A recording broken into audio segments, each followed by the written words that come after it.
that if you want love, you have to give love. Giving men sex is a way of unlocking their love potential.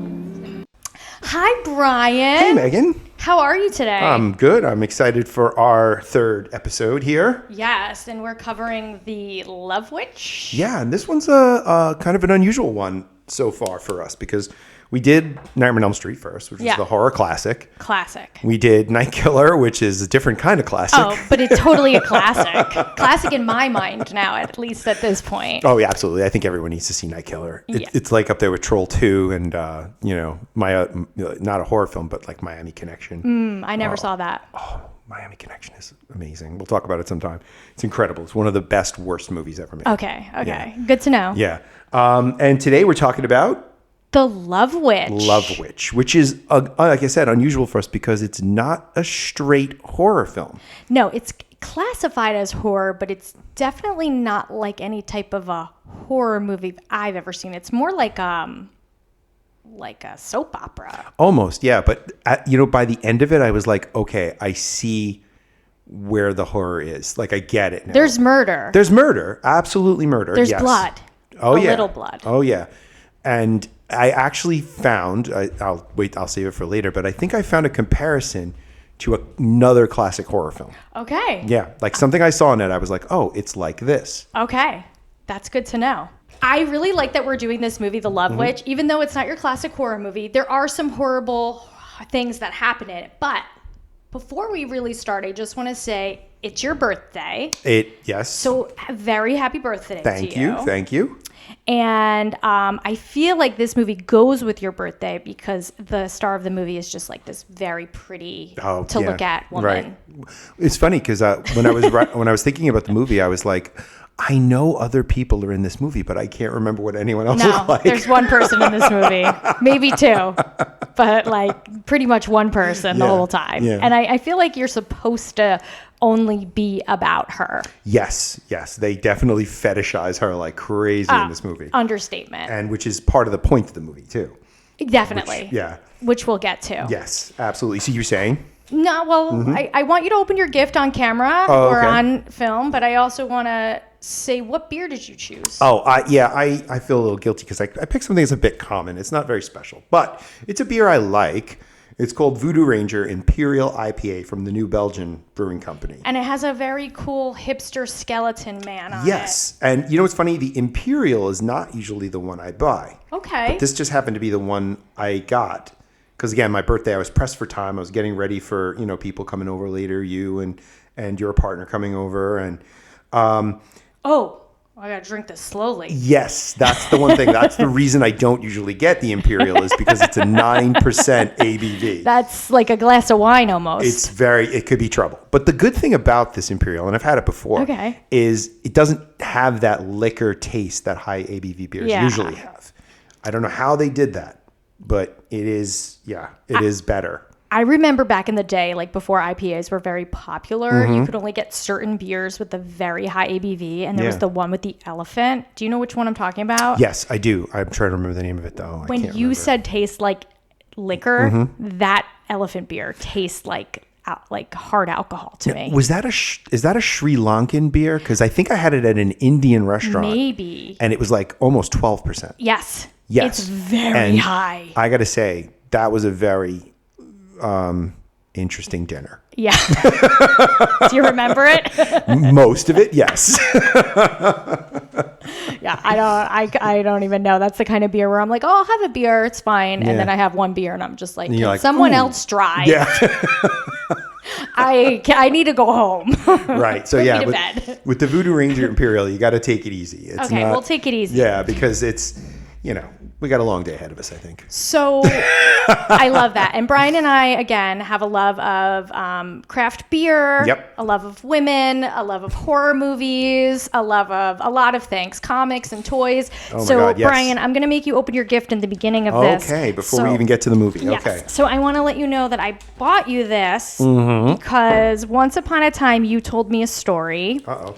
And I'll explain it to you once you're done. Okay. Should I open the card first? I feel No. etiquette The The card has some original incantation in there for you. Oh, some Megan witchcraft. Yeah, I did a little witchcraft for you in there because we did the love witch. Yes. It's not a love spell. You don't have to worry about anything like that. If I'm gonna go. Exactly. I was thinking I'm jumping ahead a little bit. When Wayne was dying in the movie, I was like, it's not so bad. When Wayne dies, I'm like, yeah, it's fine. Oh, let me get my... So I wrapped it in portraits of dogs. Portraits of dogs, because, again, we're also big fans of dogs. We're big dog people. It says Beer India Pale Ale on it. What is this? Okay. So I have a little bit of an obsession with Swedish crystal. Swedish people, for whatever reason, make excellent crystal. So I got you a 4-pack of this Swedish crystal that is designed specifically for the taste of an IPA. Really? Yes. Wow, so this is really cool. Once upon a time, hopefully none of them broke. Once upon a time, you told me the last, I think, beer glasses you had were Star Wars beer glasses. I believe they were. So I think this is for your Renaissance years. I think this really goes. These are lovely. So you get like a nice crystal vibration while you take a sip. And I think it's going to be wife approved. Yes. So Rami will like this design. Yes. So yeah, this is very, and very they nice. might be dishwasher safe. If they aren't, I'll hand wash them happily. But I'm not sure. But These I have some absolutely really gorgeous. Thank you. You're welcome. So thoughtful of you. I thought, you know what? You are very good at gift giving. We drink these beers and Okay, so we're gonna pause it and wash these and. You want me to wash 2 of them real quick? Do you want to use them? Yeah, let's do it. Up to Hold you. on, I'm gonna pause. Okay. We'll be right back.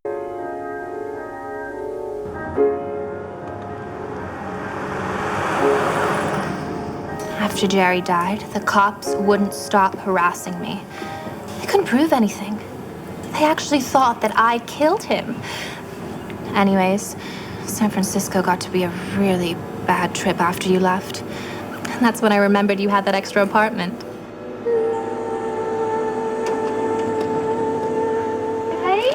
Hi, I'm Trish. Hi, Trish. Well, what do men want? Just a pretty woman to love and to take care of them. Love me. Love me. What I'm really interested in is love. You might say I'm addicted to love.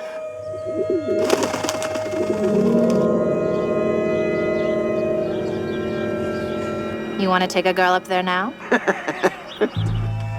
You want some? What is it? Well, I met this great-looking guy, and I used love magic on him. Then he got really weird on me. All these emotions started flowing out of him. And then he got really sick.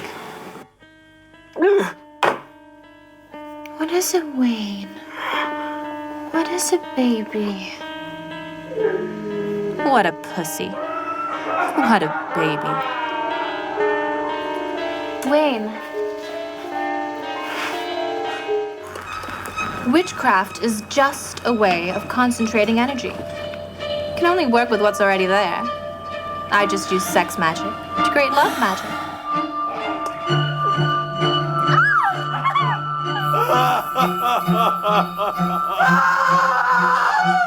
Sometimes it's almost scary how strong the love gets.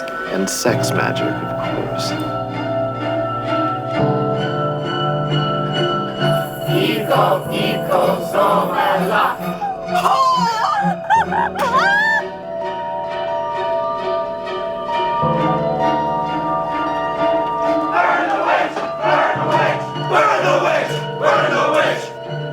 I would do anything for love.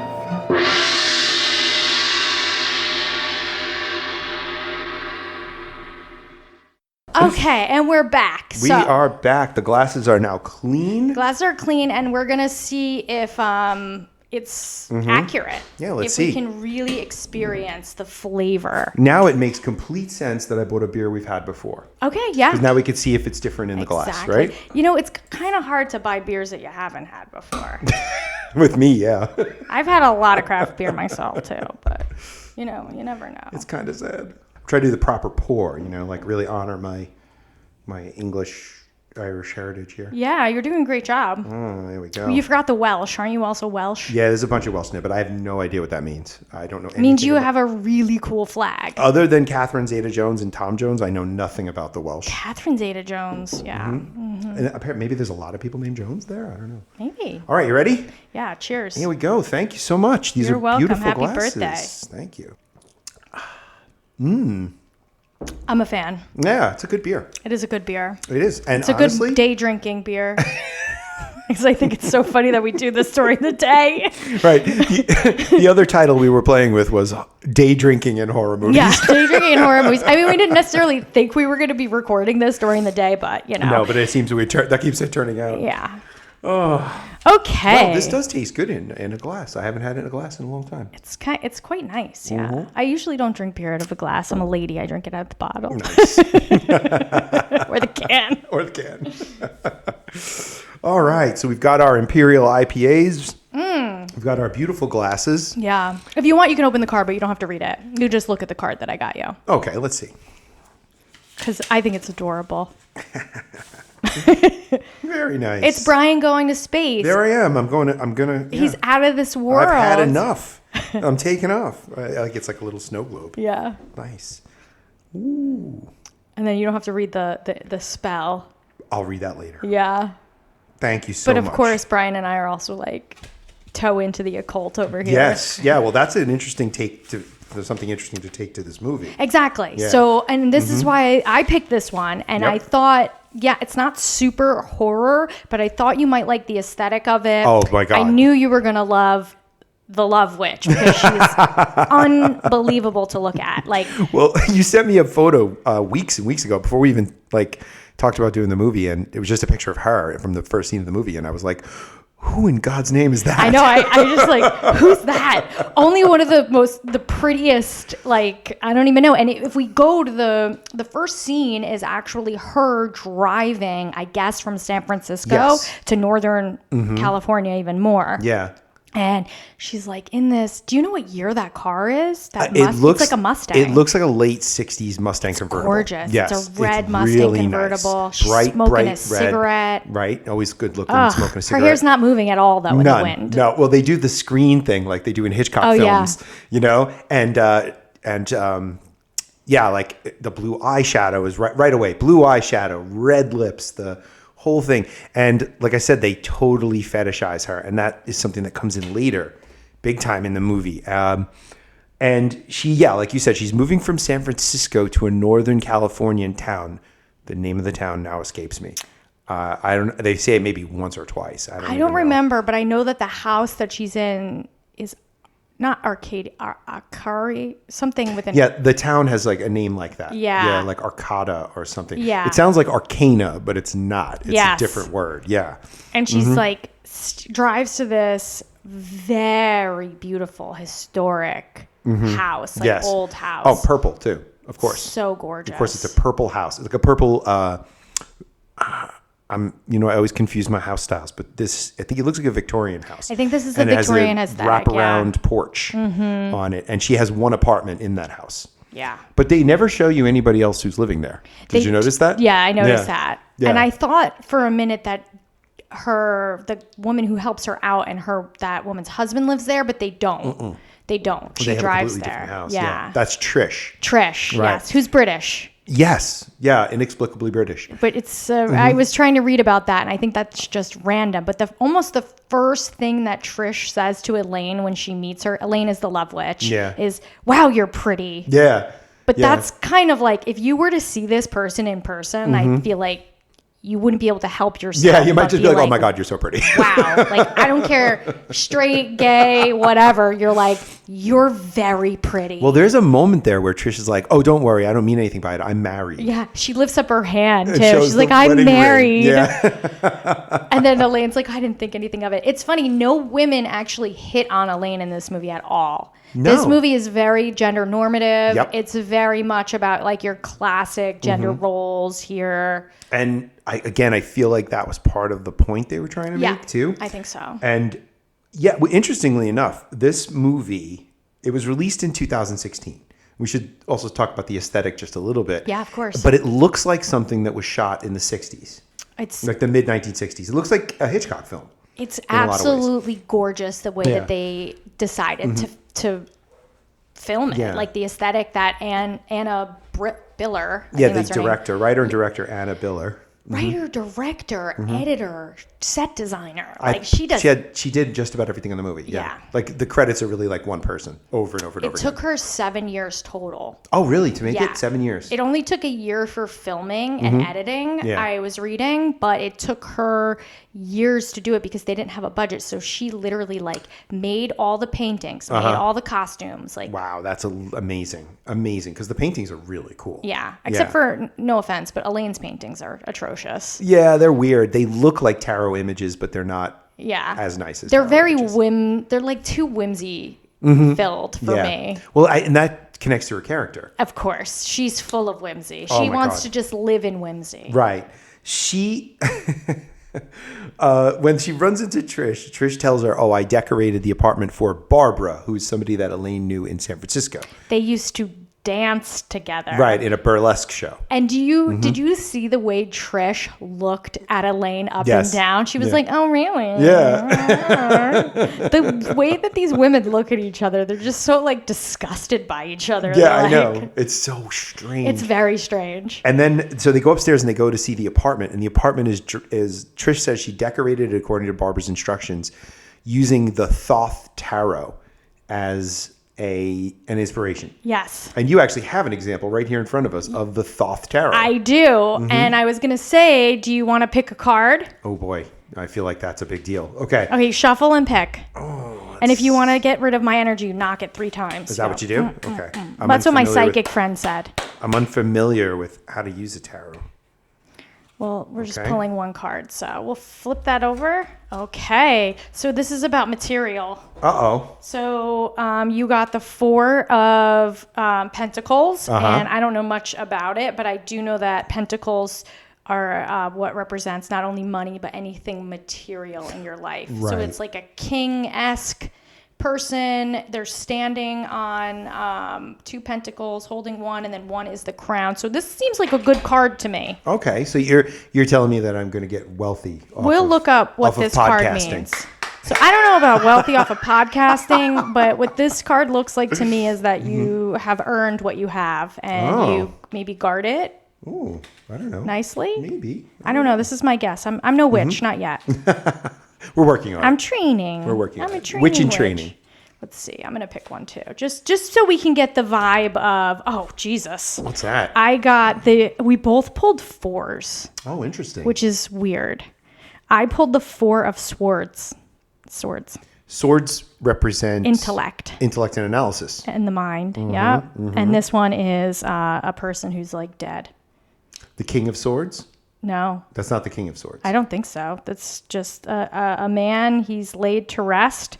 There's a sword underneath him. Maybe he died in battle. There's 3 above him. There's stained glass in the background of it. And I don't know what this means. We'll have to find out later. If anybody out there knows, you could email us Okay. at nightmaresontap@gmail.com. That's it. Yeah. That is it. If you have any other insights on the tarots that we chose. Yeah. You know what that makes me think of with the King of Swords? Immediately I think of Steve Moore. Steve Moore was the King of Swords. And they mentioned that in Unearthing. The Alan Moore. Yeah. Yeah. Yep. Intellect. Pure intellect. Normally. Interesting. If that is the King of Swords. I don't know if it is. No, this isn't the king. Okay. This is the king has its own. The king would just be the king, Right. And usually the king is sitting on a throne. Now- so it's just the 4 of swords. So when we were reading know who that is. the bumper book, the Alan Moore, Steve Moore bumper book of magic. Yes. Yeah, the Moon and Serpent. What did they mention about the sword? Remember the 4 magical tools? Yes. There's the wand, the sword, the coin, Yeah. which is what I drew. There's There's the cup. the cup. Thank you. cup The is all cup about is emotions. water, right? Yeah, you pour water and stuff, so that represents like your emotional realm, Right, yeah. Essentially, this is materialism. This Right. is intellect, and then the wand is I forget what the wand is. Fire, isn't it? Isn't wand the fire one? Yes, but what does fire represent? in the elements? I don't remember. I don't remember off the top of my head. Oh, see, I shouldn't even brought it up. Magic. Now I ran us. I know. This is why we're not. Ran us aground. This is why we're not full-blown witches. We're just telling the occult. But you know who is a full-blown witch is Elaine Park. Elaine Parks, yes. Parks. Park. Is it Park or Parks? I don't remember. Who knows? I just had so much trouble. I gotta. It's Parks. I wrote Parks, so maybe that's it. Okay. Yeah. So let me back up a little bit.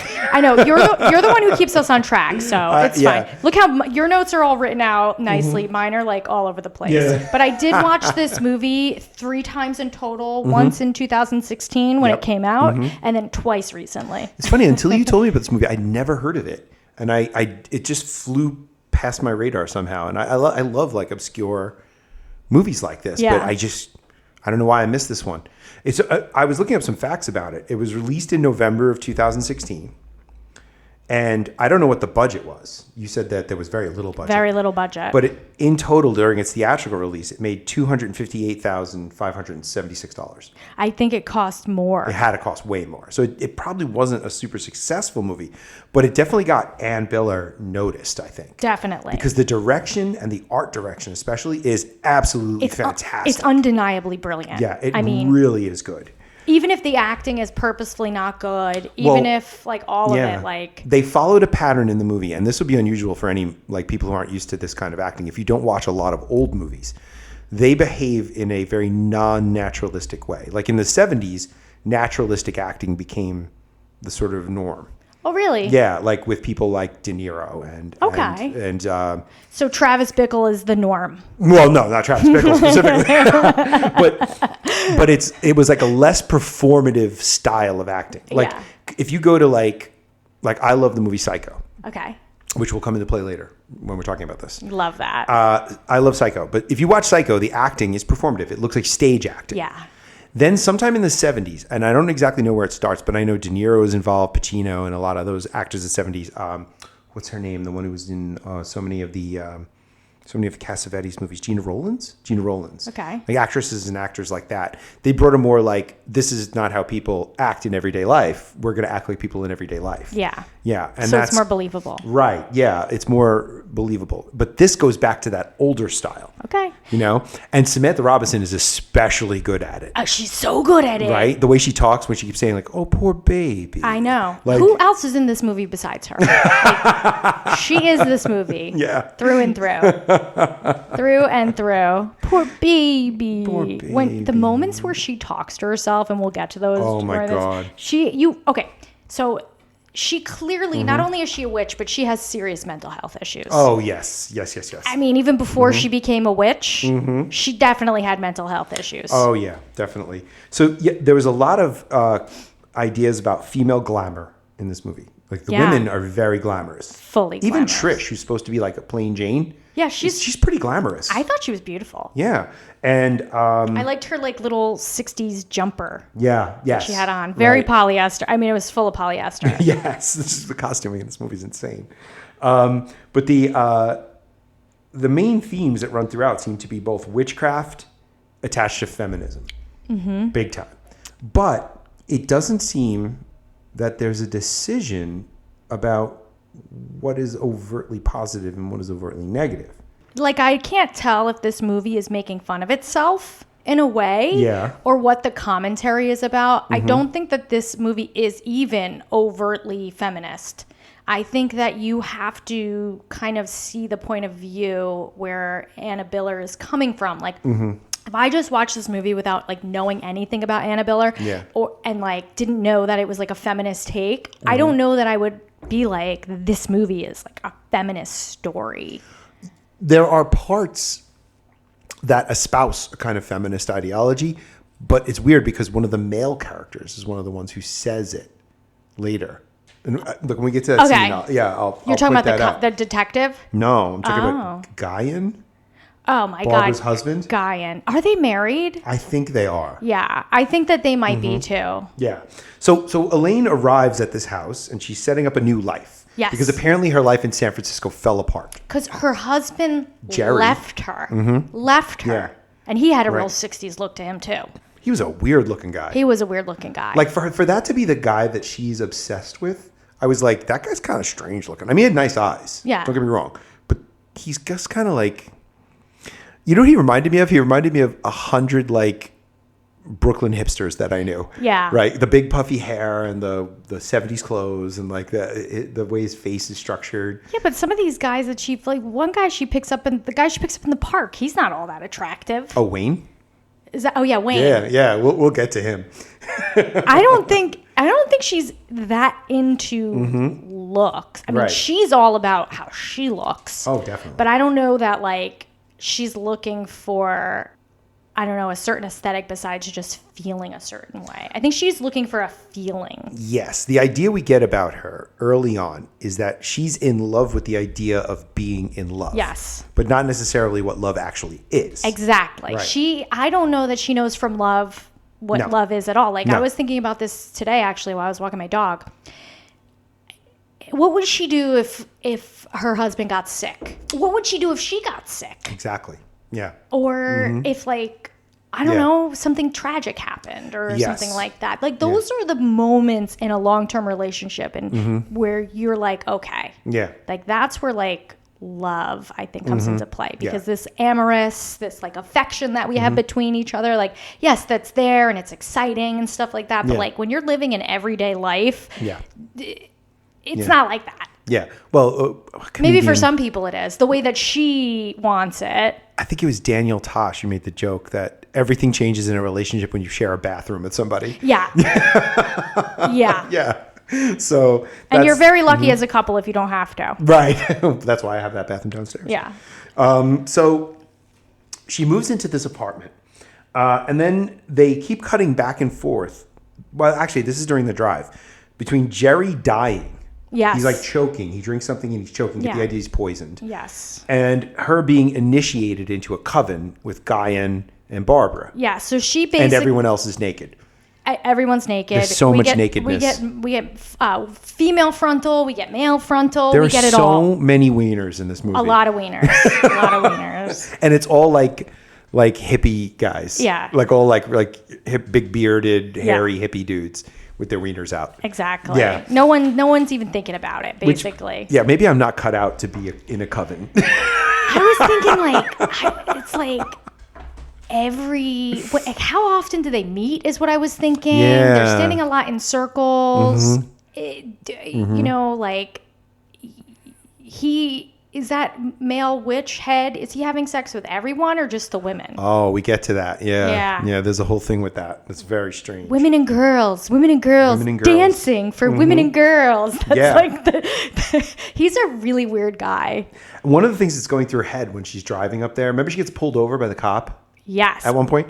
And he lets her go because she's purty. Yeah. And then- definitely lets yeah. her go because she's pretty. Yeah. And he has a jawline on him. Oh, all the guys. Well, not Jerry or Wayne, but when we get to Griff later, Yeah. he's like straight out of like central casting for like dude.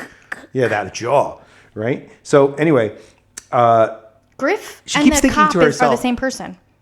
you think they are? No, they definitely are. They look like the same person. No, are it's they? the same actor, same oh, is person. it the same Yeah. actor? We don't get to see that Griff gets promoted. Oh, right, because he was promoted later. Okay, good. Yes. So she's having her art supplies sent to the house, right? And the house is already stocked with like Awesome paintings. awesome paintings, but did you notice there was like witch stuff? Oh, Like everywhere, because it's Barbara's apartment. Herbs and Yeah, like yeah. She has a things to whole like make- apothecary Yeah, in one room. apothecary is what I was thinking. Yeah. Yeah. So the room's insane. Insane. I want Anna Biller to come to my house and redecorate my whole house, please. Yeah, I could just deal with like her doing like one room. Yeah. Like you just do this like occult room in my house. Like that would be amazing. The one thing I absolutely love is the rug on the floor, the circular rug with the pentacle and the different there's Enochian language symbols Yes, all from over. John Dee Oh, around so it. Yeah, good. it's so cool. So good. Then she and Trish decide to go to the Victorian tea room. Whoa. Not only that, but this is the craziest thing. That room.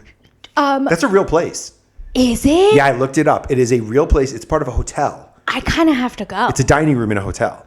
So basically, Elaine is like, I'm kind of peckish. Yeah. Like, I want a bite to eat. And Trish is like, It's a great I'll way go because with that's you. exactly how she delivers the line. Just, I'm sort of peckish. Yeah, I'll go with you if you don't mind the company. And she's like, okay, where can I freshen up? Bedroom's over there. Cuts to the Victorian tea room. Yeah. And all I can describe is Elaine is sitting there wearing her Easter best. Yeah. Like, I don't even know what to call it. She has the biggest hat on. She's dressed like she stepped out of a Seurat painting. Yes. Like she has this giant hat and these beautiful Victorian gown on. Oh, God. She looks unbelievable. I know. That costume was amazing. Amazing. There's only one that competes with that one. Okay. As far as good. And we'll get to that later. But the makeup is good in every scene, too. Everything. Just visually, the movie knocked everything out of the park. Seriously. I've never seen a movie that looked quite like it. And just so good. Like, the colors. Like, they got the Technicolor of it all right. Like, they did a great job. Yeah. Aesthetic. It's so funny. I'm looking at my notes, and my notes, tea room is insane. I just, like, couldn't even believe it. And it's like, oh, okay. And we're, is it a ladies only tea room?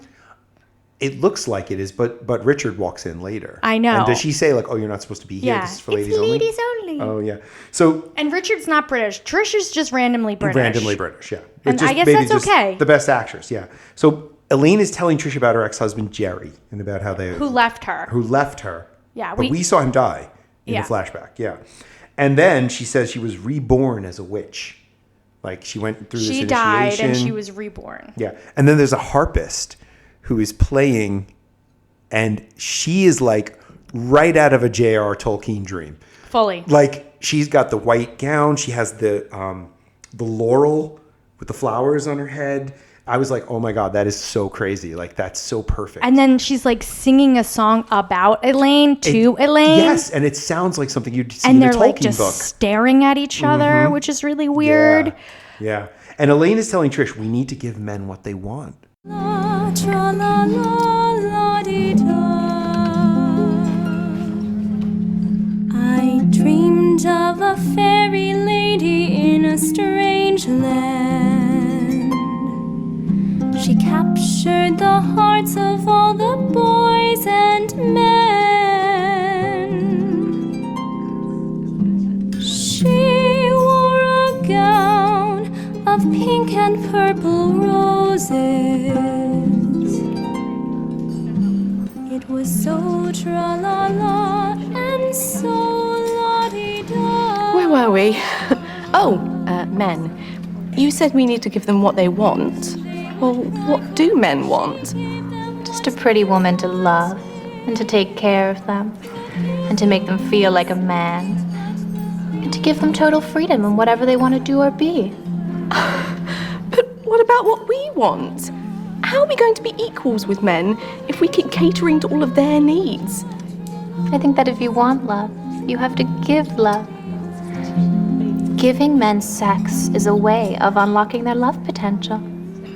You sound as if you've been brainwashed by the patriarchy. Your whole self-worth is wrapped up in pleasing a man. I'll admit I used sex to get this, but I'm not proud of it. The whole world doesn't revolve around a man's needs. If I gave Richard sex every time he wanted it, I'd be a wreck. Poor Richard. He loves you, and he wants you, and you torture him. You have to give a man his fantasy. His fantasy? Yes, his fantasy. What I'm really interested in is love. You might say I'm addicted to love.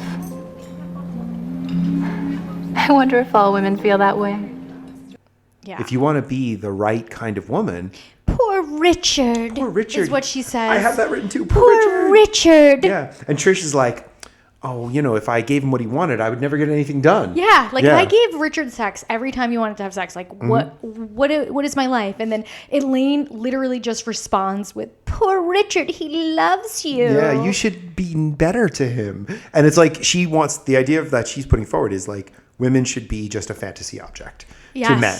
Like, they're not real people. Yeah. Right? But then later she also complains to men. that no one loves her for who she is. It's so weird. She has serious mental health issues. Oh, yeah. Oh, like, yeah. big time. Crazy town. And this is, like, my problem. Like, being gay is that it's like... Wait a minute, you're gay? Yeah. Okay. Kinda. Sometimes. When I'm in the right headspace. Sometimes I'm not. But I'm just like, yeah, I don't know. Would I be wooed by her? I think I might. Oh, I would have fallen headlong into this trap. Me too. No two ways about it. And I would have known, like, wow, I feel like I would have seen the crazy signs. Oh, no, you would have known. Yeah. Oh, but right I would away. have just been like, I don't know if I care. I would be like, when we get to this later, I would be like Wayne, where he was like, you're into some trippy shit. Yeah, like, he's like, all right, good we're time. having a great time. Yeah. That would be me. Yeah, exactly. Okay, go ahead. Sorry. Did you ever watch 30 Rock? Did you ever watch 30 Rock? The Crazy Putty episode with Jennifer Aniston? Yeah, of course. Immediately what I thought of. Yeah, it's crazy. It's crazy. Yeah. Yeah. I don't know. But he's, Trisha's saying, like, I don't know how great she is. She just kind of lays there. yeah, I know. It's very 60s. Yeah. Yeah. Life isn't a fairy tale, Trish tells her. And then Elaine responds with, I'm just addicted to love. Elaine is like, why not? Why can't it be? My husband's not Prince Charming and this. And Elaine is just like not having it. She's like, no, it is. And then Richard enters and he takes one look at Elaine and you could see in his head, he's doing the cartoon wolf. Yeah. You know, he's like, blah, blah, blah, blah, blah, hitting himself with a hammer, you know. That's like, what I was doing. Oh my God. But you get this every time Elaine kind of has this glamour trick that she does because she's a witch. You see her catch the male gaze. Yes. And you get that noise that like, I'm doing it. Right. Yes. That's really good. Really good. And you have the moment between them. And then we cut to her making potions and talismans, and then she's making soap too. Yeah. And she goes and sells that to the girl at the apothecary. Yeah, so she walks into the apothecary, which is a real shop in this town, by the way. Yeah. I noticed. Oh, okay. And the woman who she the way they introduced themselves, it's so weird. She was also very pretty. Yes. Well, all the women in this movie are extremely attractive. Yeah. Yeah. And, but she reminded me of like every hippie girl I knew in college. Like, you knew that there was a ton of Grateful Dead CDs behind that counter. I thought you were going to say, there was hair under those armpits. Oh, definitely that too. And like, she had seen Fish more than once. Yeah. Yeah. Oh my God. I remember I was at a concert. I was at Bonnaroo once and there was like a bunch of hippies, of course, there. And this one couple, this hippie chick is like, you guys want any morning glory seeds? And I'm like, God. I'm not fucking taking morning glory seeds. Like, I'm sorry. They have them like all, ground up. And so they're like, they make you trip out, man. Yeah, I'm sure. Yeah. Like, that's cool. Can't we just stick to the basics? Yeah. Like, Can't I just have a beer? Yeah. I'm good. But thank you. Yeah, that's fine. Thanks. Like, we're studying botany at Rutgers. Oh, boy. Oh, my God. Botany. I'm becoming poison ivy for a living. Poison ivy. Oh, I love poison ivy. Poison ivy is one of my favorite comic book characters of all time. Really? Oh God, yeah. Because she's pitched as a villain, but then when you listen to what she says, you're like, wait, she's right. Yeah, but that's like Magneto though too. Yeah. Why am I rooting for the billionaire? Yeah. Why not this? It's so crazy. And that's why they changed her character over time, because public opinion kind of ruled around toward Poison Ivy's viewpoint. Yeah. So she's much more an anti-hero now than she was a villain back then. Yeah. You got to see what she looked like. All I can think about is that bad movie with Uma Thurman. Oh, yeah. And Chris O'Donnell, and he's like, wax lips. Yeah. That one line. Terrible. Terrible. Wait, is that a Val Kilmer Batman? No, that was Clooney. Oh, that was Clooney, yeah, with the nipples. Yes. They made Batman. The Kilmer Batman wasn't that great. No, but it wasn't as bad as... Yeah, Kilmer's great. Do you know who screwed up that movie? And I know this is a tangent. No. Who screwed up that movie was... oh, my God. Her name escapes me. Tom Cruise's ex-wife, Nicole Kidman. Nicole Kidman screwed up that movie because she plays a professional psychiatrist, and all she wants to do through the whole movie is fuck the shit out of Batman. Yeah, I know, but what is her role in that movie? She's Chase Meridian, professional psychiatrist. And as soon as she sees Batman, her professional credentials are just right out of it. She's not intellectual anymore. She's like, I just want that dude. I don't even remember her in the movie. She's terrible in it. Yeah. Terrible. Absolutely terrible. Val Kilmer's awesome in it. R.I.P. R.I.P., yeah. Like he was in everything. So yeah, she sells to the apothecary, which, by the way, I told you I was up in Plattsburgh. Yeah, tell. Okay. We were on the main street in Plattsburgh, which I don't remember the name of the actual street, but it's like the main street where all the potions, where all the stores are. And there's like a thrift store, there's like a bunch of sports bars, of course, because it's a college town. But there was a place called Magical Gems, Magical Supply Store. And then literally 2 doors down, Magical something else, Your Magical Apothecary. I was like, well, there's like a competition going on right here between these 2 witchcraft stores. A lot of magic people. A lot of upstate is occult central. Really? Oh, God, yeah. Those little towns upstate, yeah. Oh, yeah. I can't tell you, when I went to Geneseo out in Western New York, how many women that I talked to in bars that were like, there's something wrong in your aura. Like, and I'd be like, really? Want to fix it? Yeah, but see if I had let them fix it, what would have happened to me? Exactly. Right? I would have been buried out there somewhere. I know. No, that would have been not good. So we left off with Richard when we left off at the apothecary store, right? So, and then she walks out of that store, and the outfit she's wearing, the little black raincoat, the black boots, I saw that and I was like, my wife would kill to own that outfit. Yeah, your wife could pull that outfit off. She could, like, definitely. That outfit is fantastic. I can definitely see Raimi in like that 60s mod look. Mm-hmm. Did you ever see the Dario Argento movie, The Bird with the Crystal Plumage? No. Okay. You've mentioned it to me. It's a very good movie. And it's considered like one of the early like giallos, like classic movie. The outfit that she was wearing at that scene looked not exactly, but very close to the main character in the first scene of Bird with Crystal Plumage. Interesting. Very close. I wonder if it's a nod. Yeah, very, very. I was like, oh my God, those boots are almost exactly the same. Ooh. Yeah, it was really cool. Good movie, by the way. Bird. We have to do it on the show. Yeah, it's a horror. We'll definitely watch it. It's a giallo. It's like a classic Italian. We have slasher. to. Yeah. So this is in this park where she is. She meets Wayne. Right? And Wayne's talking to a student. Is it a student or another teacher? I thought it was a college student. Yeah, probably, because he's like you're supposed to get that he's kind of he's a creepo. He's a creepy professor. Yeah, he's a bit of a creepo. He actually has some fantastic facial hair, though. I really like the design of his beard. He had great facial hair. He had great facial hair. It's hard to pull off. Yeah. And immediately he sees Elaine, and he's like, "See you later, student." You get the noise because Elaine and him lock eyes. Yep. And she basically like glamours him. That's the only word I can think of. Yeah. And he walks, exactly. He totally ditches the girl he's talking to. Oh, absolutely. Yeah. Walks right over to Elaine. Wayne gives you vibes of like, I am a college professor, but I do mescaline on the weekends. Yeah. Oh, like, he definitely that's the does feeling. mescaline. Yeah. He's totally like dropping it right in his eyeballs. Can you do that? Is that Yeah, what I think do? you can. Really? Yeah. Oh, I think you can put in eye drops and like drop it in your eyeballs. Not that I've done that, but Right. I've heard about it. I heard someone did that. Yeah. Yeah. So she's talking to him and she's like, "Oh, I bet you like to spend time in nature." And he's like, "Oh, I have a He house." was like, "How do you know that about me?" How do you realize that? Yeah. Like any guy is going to say no. I know. Like, oh, I don't really. I like to stay inside, play video games, pretty lady. Yeah. Oh no, I love nature.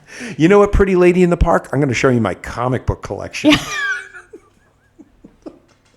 That's a winning strategy right there. Yeah.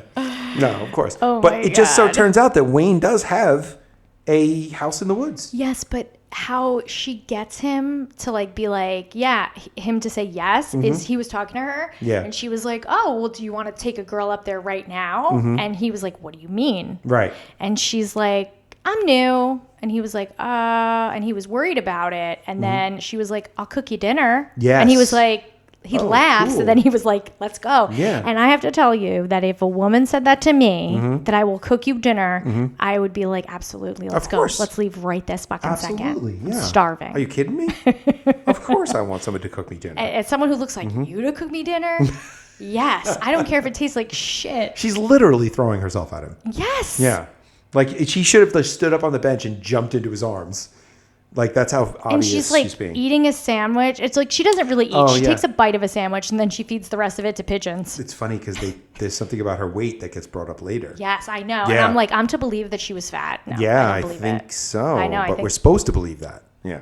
But anyway. Yeah, okay. Yeah. So they go up, and when they park the car, he says to her, let's just make love in the car like kids. And she's like, oh, no. And she gives him the flask. And he's like, oh, this is strong. What is it? She's like, it's something I made. Yeah. And you're like, that's the point where maybe I'd be like, I know, exactly. Yeah, I'm like, what is this? I don't know that I would drink something that some beautiful lady gave me. I mean, I don't know. Depends on the lady. If it was her, I would be like, you seem to have mental health issues. Yeah. I might pretend to drink it. Right, and you'd be like, yeah, over the shoulder into the back seat. Yeah.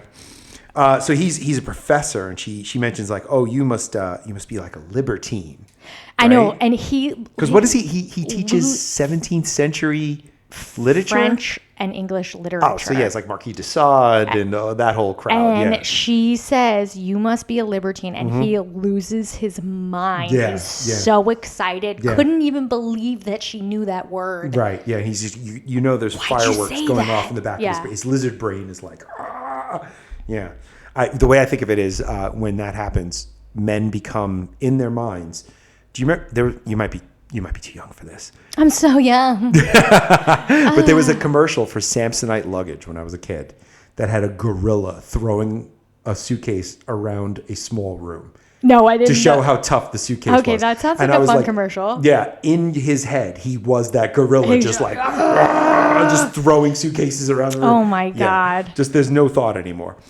There's no rational thought at all, and then it gets weird, right? Because the hallucinogenics are starting to kick in, and they're having wine, and she cooked dinner, right? He's still having a great time, and when she cooks dinner, she puts a steak on like a cast iron, and that steak is very dick-like. I didn't look at it, really. Yeah. I don't remember that. It's very phallic looking. Oh, boy. Yeah. Of course. Well, that's excellent. And I just cooked a steak the other day, and I'm like, I didn't see any steaks like this when I was at Costco. No dick steaks, huh? Yeah, they must have cut it or something to look like that. Costco's like, okay, we're just going to have to trim this so it doesn't look so much like a dick.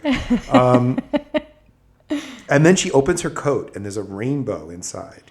And he's like, the rainbow, it's too much for me, or something like that. Well, first she does this like burlesque dance. Yes. And this is where I'm like, okay, would I be into this? And then I'm like, I'm not into it watching it, but if I was there in person. I don't know. And she like pulled her thigh out, I might be into it. Yeah, because you kind of know where it's going at that point. You're like, all right, I'm on the train. Yeah. Like, but I don't know. I'd be putting, like, she throws her stockings at him. I wouldn't be putting the stockings in my face or anything like that. I would be like, just take those fucking clothes off. Yeah. But I would. Get to the point. I think I would also, knowing me and my level of paranoia and how many of these movies I've watched, alarm bells would be going off like crazy, I'm going to be murdered. Yeah, this girl's definitely going to kill me. Yeah. And do I want to take this as far as it'll go and then get killed? Maybe. I'd be lying if I said I might not be into that train. It's kind of hard to not be into Elaine, even though she obviously there's so many red flags about her personality. Yeah. But I think also we might be a little unfair to Wayne at this moment because the hallucinogens are really kicking his ass. Yeah. The hallucinogens are like, what?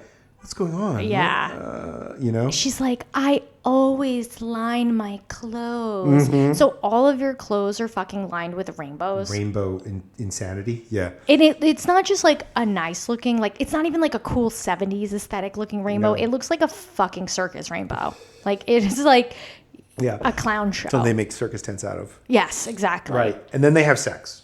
And the sex is really hallucinogenic. It's like they film it in a very 60s kind of like weird way. Yeah, but Elaine is literally just laying there. Yeah, she's not really much of an active participant. She's not very active in it. She's not. Her eyes are open the whole time. She's looking up. I'm not saying you have to close your eyes the whole time, but she's not like staring at him. Yeah. She's not like there's no like mutual connection there besides like him thrusting at her. Exactly, and it's the idea. And it's a love make. It's not like a porno. It's like he is like making love to her. Yes. Slowly. Moving very intimately with her. Yeah. 50 Cent would not approve. No. He doesn't like making love. No. He's into sex, but he's not into making love. Exactly. Yeah. He's not. Afterwards, he loses it. He begins to fall apart emotionally. he's like, no woman has ever, and he doesn't finish the sentence. Given themselves to me like that before, like whatever. He just like, and you can see he's like emotionally falling apart, and he's also starting to look kind of sick. He looks very sick. Yeah, he looks look gray. Good. Yeah, gray. Yes, yeah, he looks very, very gray, which is a weird color for this movie because it's not a color that shows up. In no, but you can tell he's sick. Like there's something not right with him. Right, and she now starts to think no one is ever quite right. Yeah, she is she just leaves him in bed and she goes to smoke a cigarette on the couch and like she's mean. Is that when she calls him a pussy? Yeah, she's in her head, she's like, what a pussy.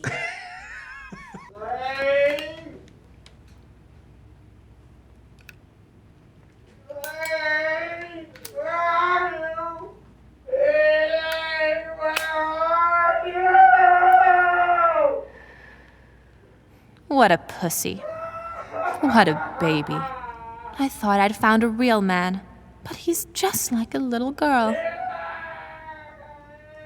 No one was ever there for me when I was crying my heart out. No one ever comforted me. No one.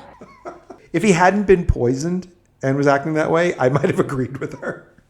But at the same time, the poor guy's like she drugged him. She drugged and poisoned him. Yeah.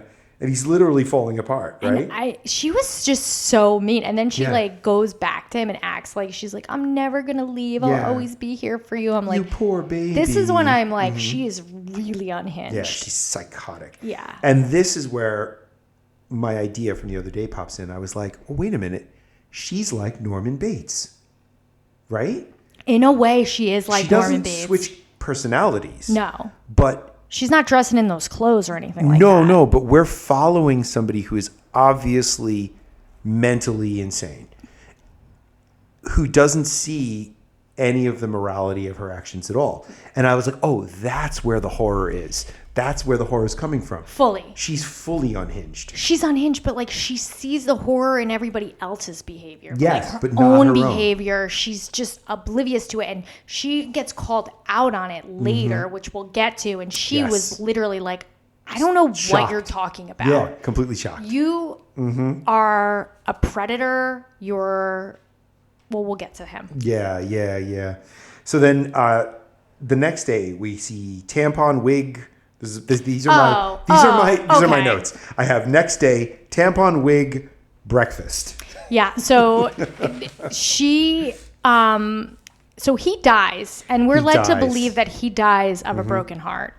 Yeah, but I think more it's poison. Yeah, I think it's poison. He dies of poison. She is relieved that he's dead, even though she pretends to cry on him and closes his eyes. Then she just goes and takes a bath. Yeah, and she wheels him out in a wheelbarrow. Yeah, wheels him out in a wheelbarrow, digs a hole, digs it, buries him. Yeah. Then makes a witch bottle, she not just pees directly in the bottle, but pees somehow. We don't see her pee, do we? We might. We might see her pee. Might, yeah. She pours it from a funnel into the bottle. Yes. She also had a bloody tampon in there and a sprig of rosemary. Thank you, because there has to be something sharp in it. And I was like, did she have her period? I guess so. They didn't even put a towel down. I don't know. Put a towel down. Yeah. Don't ruin the sheets like that. Right. I don't know why I have this, and I don't know where it comes from, but the word Grey Malkin. Grey is Malkin. written in my notes. I like that. I want to know what that's from. She says something about Grey Malkin, which, by the way, is the name of the mansion where the X-Men live. Wait, no. I thought that was... It's Grey Malkin School in Westchester. of Xavier. Well, it's in Grey Malkin, Westchester, which is a fake name. But Grey Malkin is a name of like a familiar, like a cat. Witches keep. Yeah. Get out. Yeah. And I wrote it in my notes, but I don't know what it's referring to now. I don't remember that. Like I said, this movie. Yeah, no, I get it. Threw me off in all kinds of ways. The first time, I have to say, the first time I watched this movie in 2016, I knew I loved the aesthetic of it, but I was like, this movie's boring. And then I watched it again, and then I watched it again while I was like doing other things. Yeah. And I'm like, this movie as a story is very slow. It is slow. It's about a half hour too long. More than that, but you're being kind. Yeah. But aesthetically, it's brilliant. Oh, the visuals are unreal. So I liked it. The more I watched it, the more I liked it, because I guess I filtered out like the issues for me just kind of dissipated. Yeah. But yes, the first time I watched this movie, I was like, this movie is fucking long and boring. Yeah, it's about a half hour too long, I think. She ends up burying him in the garden with the witch bottle. She burns the rainbow coat. Yeah, she's like, the rainbow is yours. Yeah. You take the rainbow. I don't know what she was talking about. Something about that. I don't get that analogy of the rainbow. Do you? Yeah, no, I didn't pick up on it. I didn't know what it was. I didn't get it either. I was hoping you did because I'm like, I'm missing something here. And then she leaves in his car. And then they cut to... Which I fucking loved. She was just like, I'm taking the car. Yeah, I'm just going to go in his car. Yeah. No. Isn't fucking worried about anything. Mm-hmm. And then they cut to her painting. Yes. Yeah. And... The heart painting. Right. Yes. Which is obviously about Wayne. Mm-hmm. Then Trish shows up. They have tea and cake. Trish tells her that she's going to go to Dallas and poor Richard's going to get left behind. Poor Richard. And right away you're like, oh no. You know where this is going. We know immediately where this is going. Mm-hmm. But like, why Trish went over there to be like, I'm leaving. Yeah. I know. I was like, so why? Weird, right? Where you guys aren't friends. Not really. Yeah. Like, Elaine was kind of a dick to you. Like, she's so aloof. Yeah, she was. She doesn't, the only woman in this movie that Elaine likes is Barbara. Yep. And I don't even know why she likes Barbara. Because she's there's married so to many weird somebody things. that Elaine clearly hates. Yeah, we're coming up to that actually. Okay. Because next they're at the burlesque club, and she which meets is like with the Barbara. local bar. Okay. Yeah, like all the local drunks are there. I wish my local bar was a burlesque club. Like my local bar's pretty cool, but it's not a burlesque club. I would be a big fan of that if it was. Yeah. I'd be like, oh, sorry, babe. I'm going to I'm just gonna get a beer. I'll be right back. I'll see you in a little bit. I'm gonna see you dancing tonight. See you in about 4 hours. I'd be so broke. I'd have no cash ever. I'd be like, So we were at the burlesque club. oh yeah, which is insane. And there's waitresses. The girl dancing is so pretty. The witches hang out there. Yeah. Wait, the girl dancing, the one, does she have like a blue sequin? Yeah, yes, she's and the very redhead. pretty. Yes, beautiful, beautiful girl. There's a lot of beautiful women in this movie. Unreal, yeah. And Barbara is talking with Elaine. Yeah, so Barbara's back from wherever the hell she was. Right, probably hiding out somewhere. Sorry I missed you. Yeah. The acting here is just, it basically is a soap opera. It is very soap operatic, yeah. Yeah. And then Guyan shows up. And as soon as he showed up, I was like, oh, this fucking guy. Like, the actor was so good at communicating that Guyan is a complete asshole. Yeah.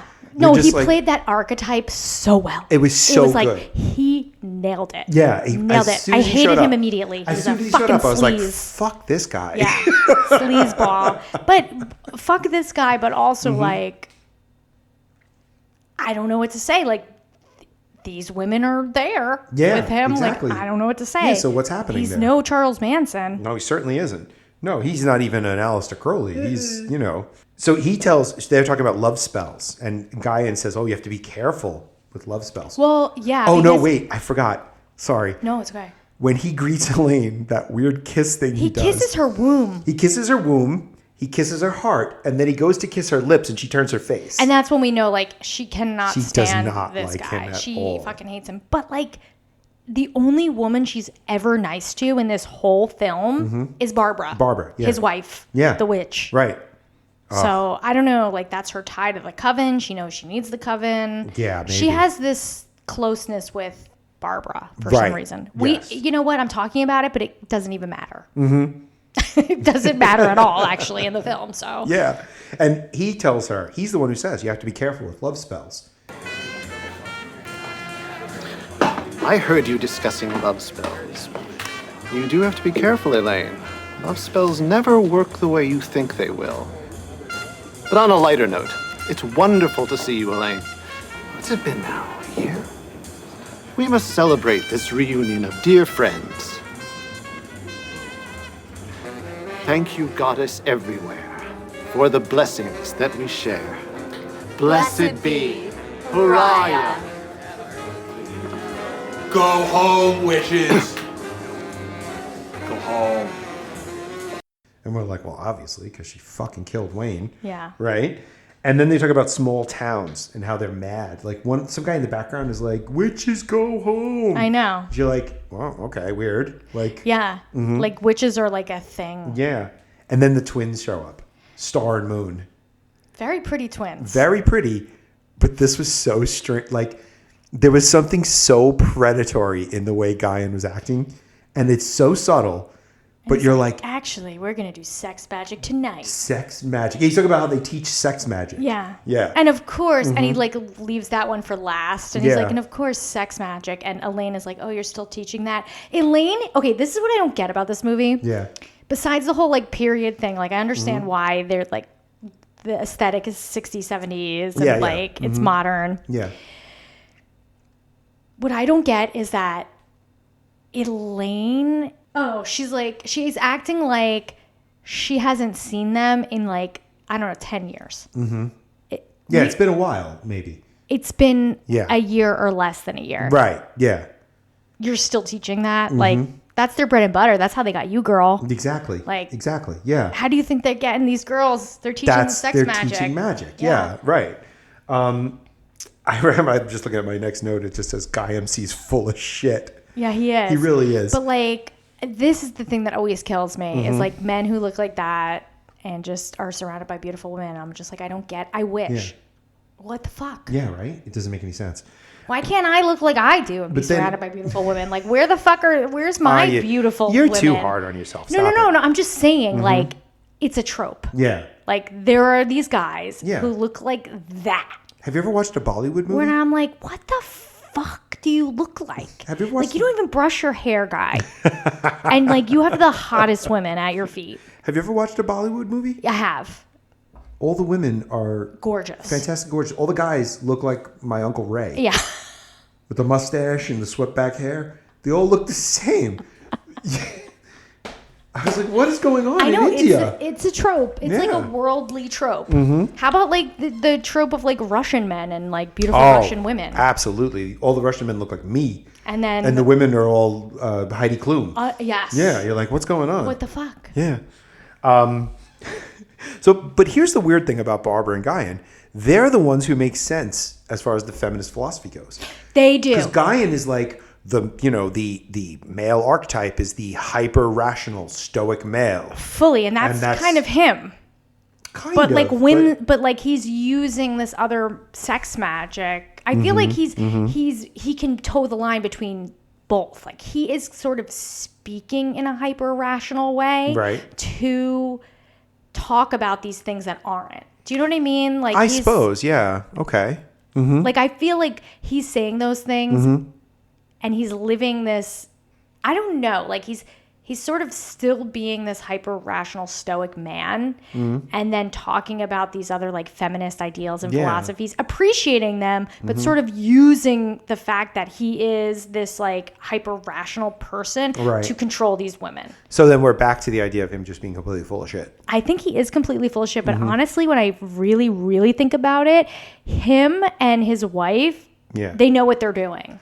They are definitely making a buck out of this. Exactly. Yeah. They don't seem as... And they're getting fucked. Like, I can't...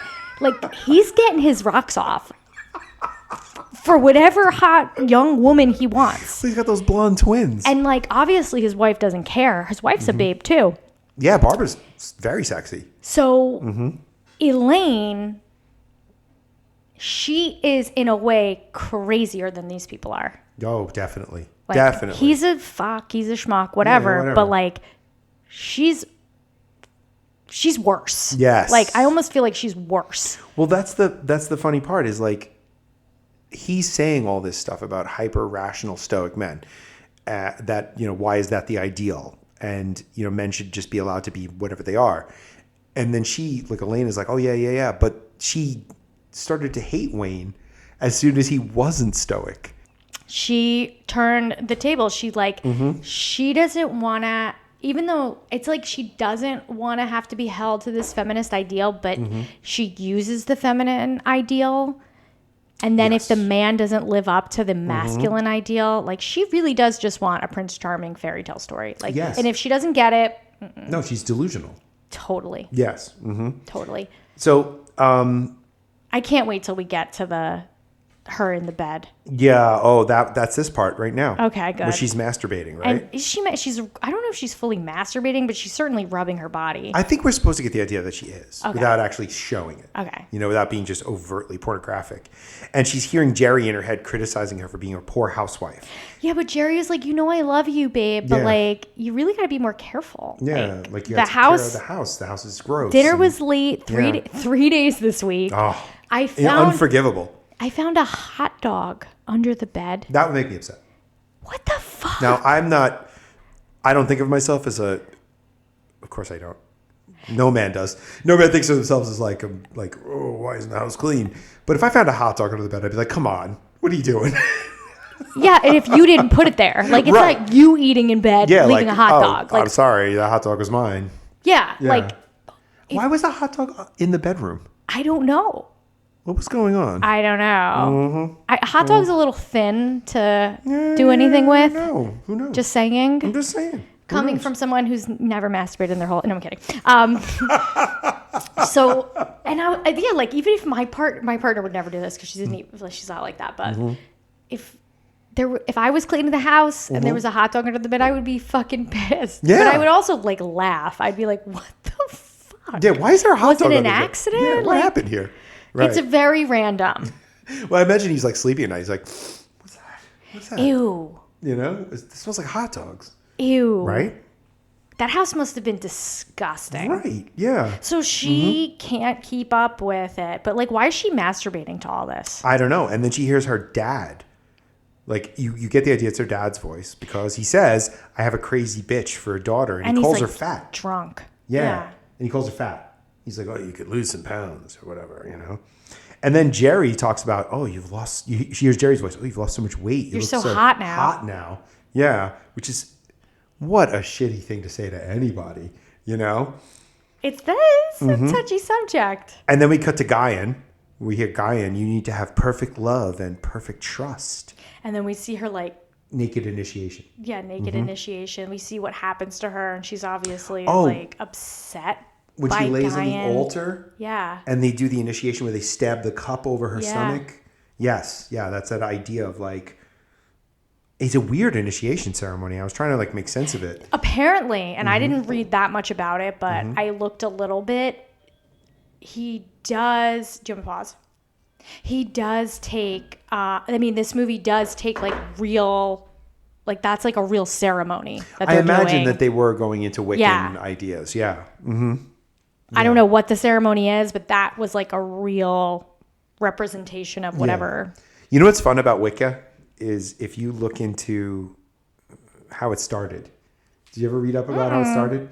It was a British professor in the 1950s who kind of like took all these ideas from Celtic mythology and all this other stuff and kind of created the Wicca system to try to like recreate this lost tradition. Yeah, so it's not as, because isn't the whole idea of Wiccan, you're not trying to do anything like nefarious, like you're trying to like harm. Appreciate nature. They have a very strict rule against never harming anybody.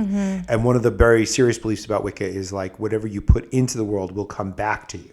So if you put mean or violent intentions into the world, that's what's coming back. You have to pay the price for that. You might want to do it, and they're not saying don't do it, but be ready for it to basically boomerang on you, But it's very funny because he was like this sort of old English professor who just like totally dug doing naked initiation rituals with people. It was like I'm ready to maybe think of like William Blake. Like William Blake and his wife used to love like running around naked in the snow together. That's fun. That sounds fun, right? I know. They'd be like, "Oh, let's like experience this. Like, let's really get into it." That actually sounds great, right? Like if my neighbors weren't so close to my house, like I would totally do that.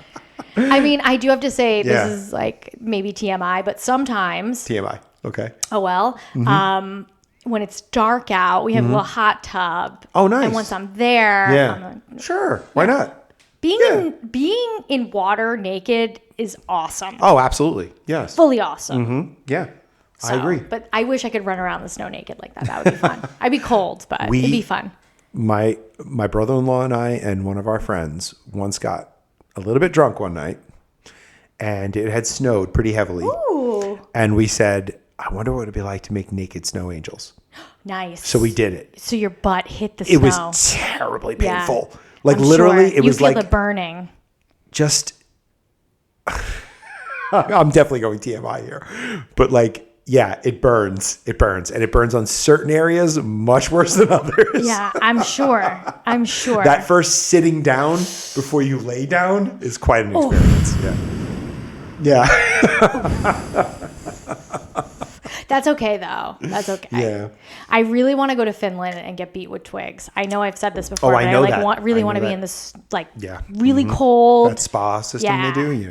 And then I want to go home because I don't want to be in the cold for that long.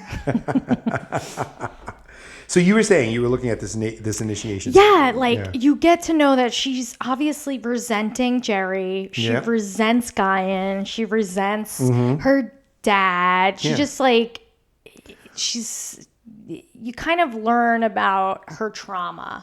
And she's obviously taken it and made it into something very sexual for herself. Right. And it's almost like she took, just talking about like what I remember of the occult and the history of the occult and stuff like that. She took the right path, but with the completely wrong intention. Fully. Right?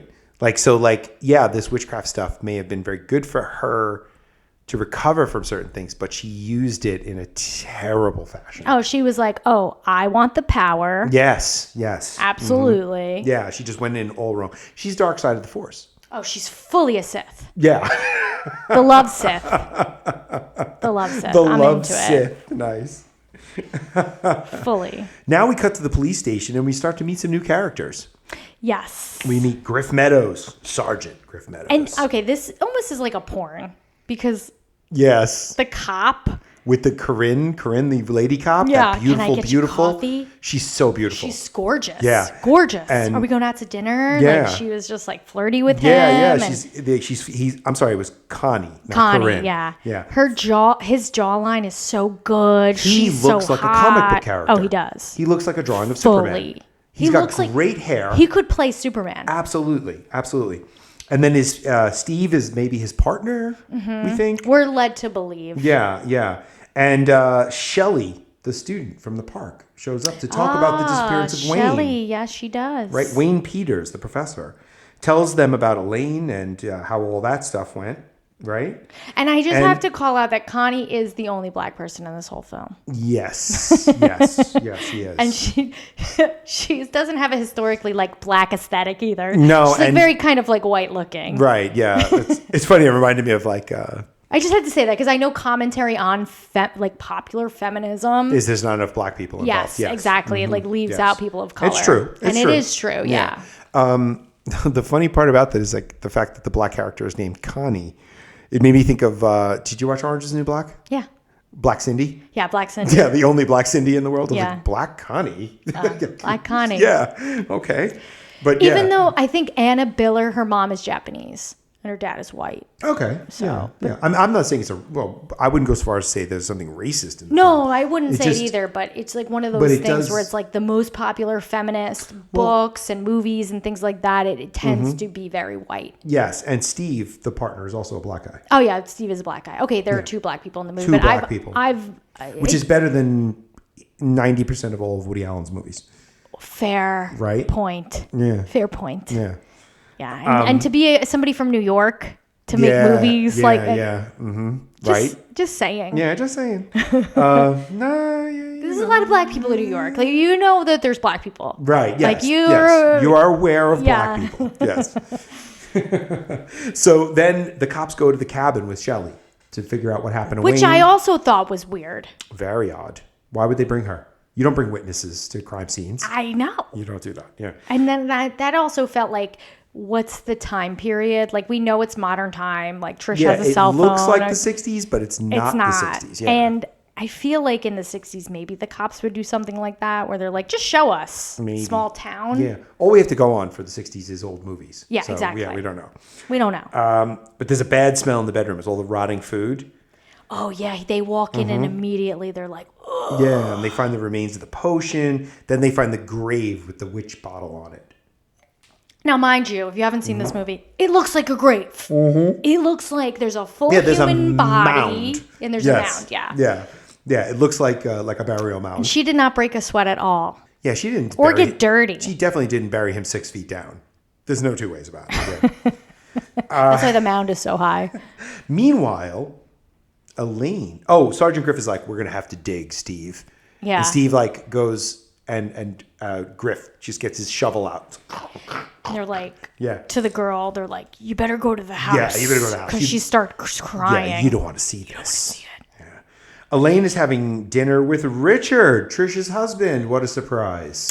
Yeah, what a surprise. Yeah. Richard and Elaine. Yeah. And she kind of cuts to the point very quickly. Oh, my God. This movie's very slow. Yeah. But for whatever reason, Yeah. when she's with him, she just kind of cuts to it. So tell me, what turns you on? What turns me on? Wow. No one's ever asked me that before. Let me think. You know what really turns me on? Flying. Flying. Yeah, flying a plane. You don't know what kind of high it is. You're soaring up there above everything. You're in control. Oh, how fantastic. It really is. It's the only time I feel really clear about things. Sometimes I look at my life and I wonder how I got here. I feel like my life is slipping away and there's so many things I haven't done. Like what? Never had any sort of love affairs or gotten into any mischief.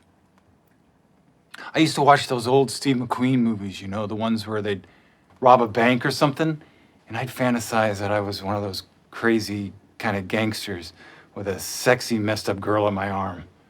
Or those westerns, when they'd shoot up a town and then go visit the local prostitutes. It sounds stupid, I know. No, it doesn't. It's very sweet. Really? Trish doesn't think so. She just rolls her eyes when I talk like this. That's because she doesn't understand you. I understand you perfectly. You do? Of course. You want to have a sordid love affair. You want to get into some mischief. If she were a man, she would be a sexual predator. Yeah. Like she'd be in a cell with Harvey Weinstein. Like that's how fast everything Elaine happens. is a sexual predator. Yeah. And that's funny because that was the other thing I thought while I was watching it. I was like, oh, she's a Black Widow killer. She's a Black Widow. She's a sexual Yeah. predator, like, majorly. Yeah. She's the traditional Black Widow killer. Yeah. Where she And falls if in love you with somebody look- and then kills them. And if you look like that, like... It's fairly easy to be one. Yeah. It's undeniable. Like, she could literally seduce even a straight woman. Like, she could seduce anyone. She's so right? pretty. Like, she's so pretty in this movie. Yeah. So they talk about marriage and love, and she says, my husband never loved me.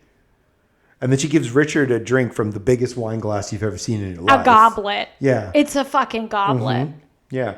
And then she's like, what turns you on? And he's like flying a plane. Oh my God. When he was like airplanes, I started cracking. That was up. so funny.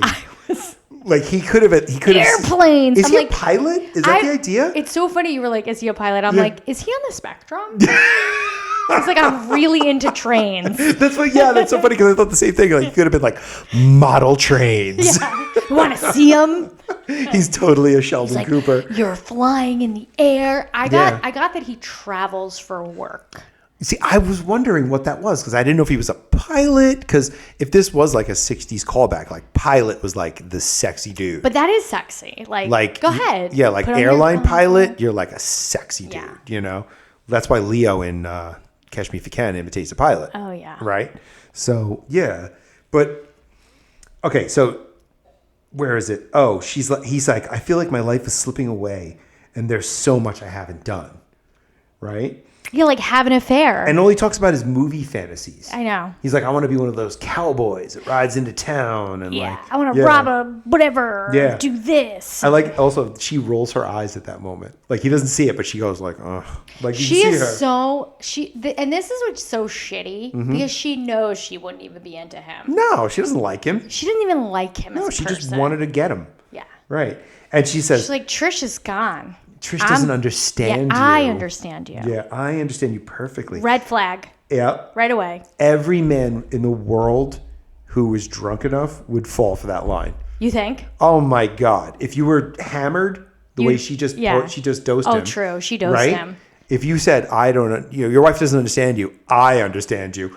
They'd be like, what? Every fucking idiot man in the world would be like, oh, you're right. Let's get naked. Yeah.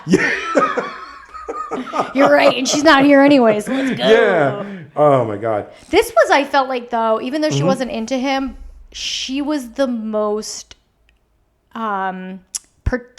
she participated the most in this sexual experience. Yes. I noticed. Yeah. And I felt like because she knew that she didn't want him, so she just had fun with it. Right. And she tells him, you want a sordid love affair. You want to get into some mischief. I was like, okay, that's fun. That sounds cool. Yeah, mischief sounds great. Mischief's great. Right? And then Elaine puts on some music and does a sexy dance. And here, I'm going to read you my notes. That dance was not sexy. I'm going to read you notes. Holy shit, that outfit. Yeah.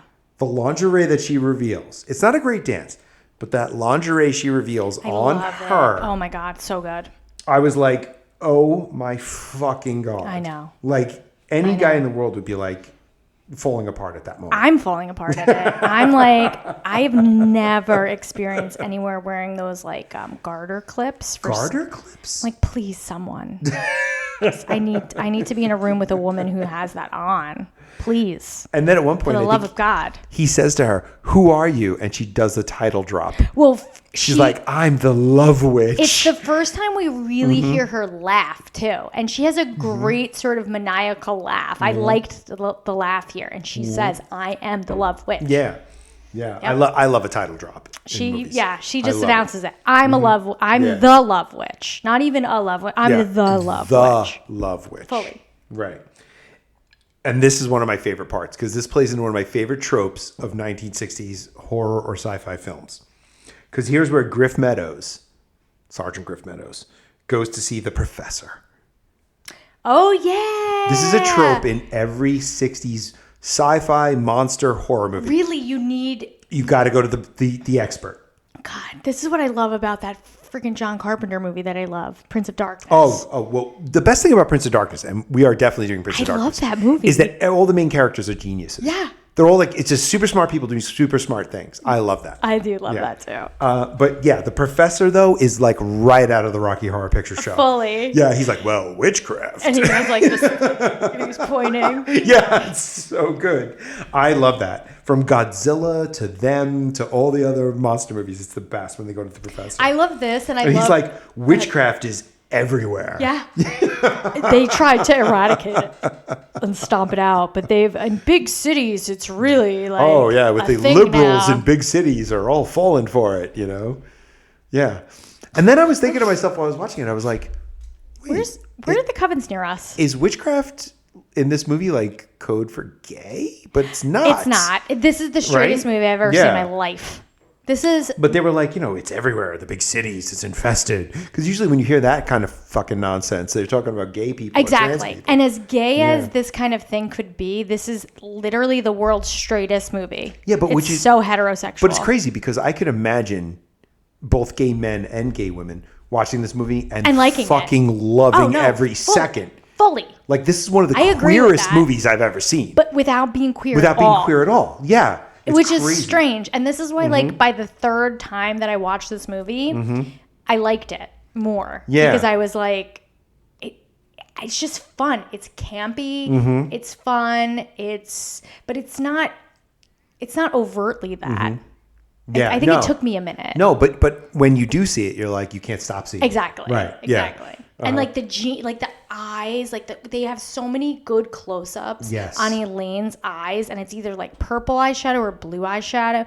She's so pretty, and the eyeliner is so great. It's what I Dream of Jeannie wishes it could be. Oh my God, yeah. Or Bewitched. Wow, Bewitched. One of your favorite. Bewitched is one of my favorites. Yeah. Bewitched is, I think, superior to I Dream of Jeannie. It's like Jeopardy versus Wheel of Fortune. I completely agree with you. Yeah. Bewitched. Did I tell you that we recently rewatched the first episode of Bewitched, Remy and I? And I couldn't believe how transgressive it was for an early 60s TV show. And you know what? She doesn't tell him she's a witch until their honeymoon night. And I was like, oh. She was like, all I could think of was she had to have sex with him first and then break that news. Yeah. And it was the whole thing I was watching. I was like, whoa, this is... I get the idea of not having sex with your partner until you're married is insane to me, by the way. It doesn't make sense. It doesn't make sense at all. Or living with your partner or anything. Yeah, Raimi and I lived together for a year before we decided to get married. Because who knows? You're in for a big surprise. Yes. If you live with somebody and you're already married and you guys can't deal. Yeah, that's a hard pill to swallow. That's hard. It explains the divorce rate in the 1970s. Oh. Right? Yeah. Oof. Yeah. And I get it. If you come from certain communities where you're sort of like brought up that way and you're going to be in an arranged marriage. Jewish. Yeah. I get it because you're kind of mentally prepared for that. And you kind of have to make it work. But in the secular world, no. It doesn't make sense. It doesn't make sense. It doesn't. You have to know what it's like to live with somebody first. Fully. Yeah. Because you got it. There's got to be a moment where things that I'm using me as an example, but like a person can't tell you about themselves. No. There are things that people can't tell. Because they're not aware of them. Exactly. Or that they even just like don't even realize they're a thing. Right. Exactly.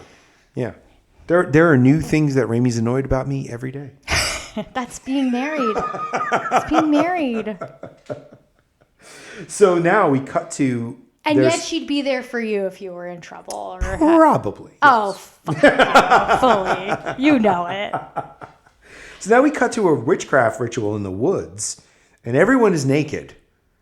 So many naked people. Yeah, a lot of people. All the men have beards. All the men have beards. It's very funny because it's like, I feel like the aesthetic now, when you see a male frontal nudity, it's like, yes, we're flaccid, but we have to be like, not like hidden up in us. Well, yeah, you got to be a shower, not a grower. You got to be a shower. Sure, you got to be Willem Dafoe. Yeah, but in this movie, we're or old school 70s, where we're growers, not showers here. Did you ever see Velvet Goldmine? No. Velvet Goldmine it's a fictional... We get to see Willem Dafoe's dick. No, we get to see Ewan McGregor's. Oh, well. Male frontal, I'm sold. Yeah. That's all you have to say. Ewan McGregor plays an Iggy Pop-like character. They couldn't base it on real people. The main character is a David Bowie-like character. Okay. Who they couldn't say he was David Bowie. They had a different name for him because David Bowie would have sued the shit out of him. Yeah, of course. And Ewan McGregor is an Iggy Pop-like character who strips down completely naked while he's performing because Iggy Pop used to do that. Ewan McGregor is a shower.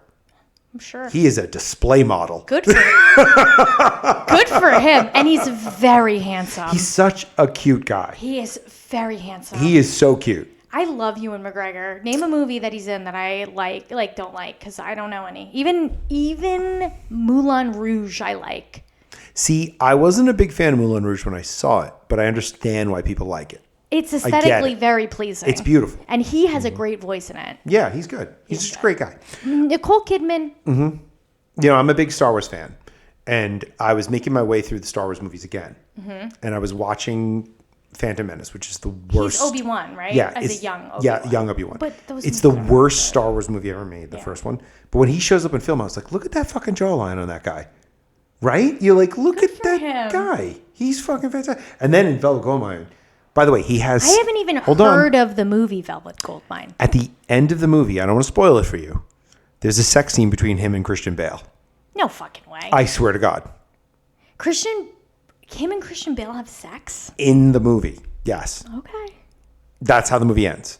Okay. Yeah, not to spoil it for you, but maybe to entice you to watch it. Gay bisexual men get it. Holy fucking shit. Or are they just straight up homos?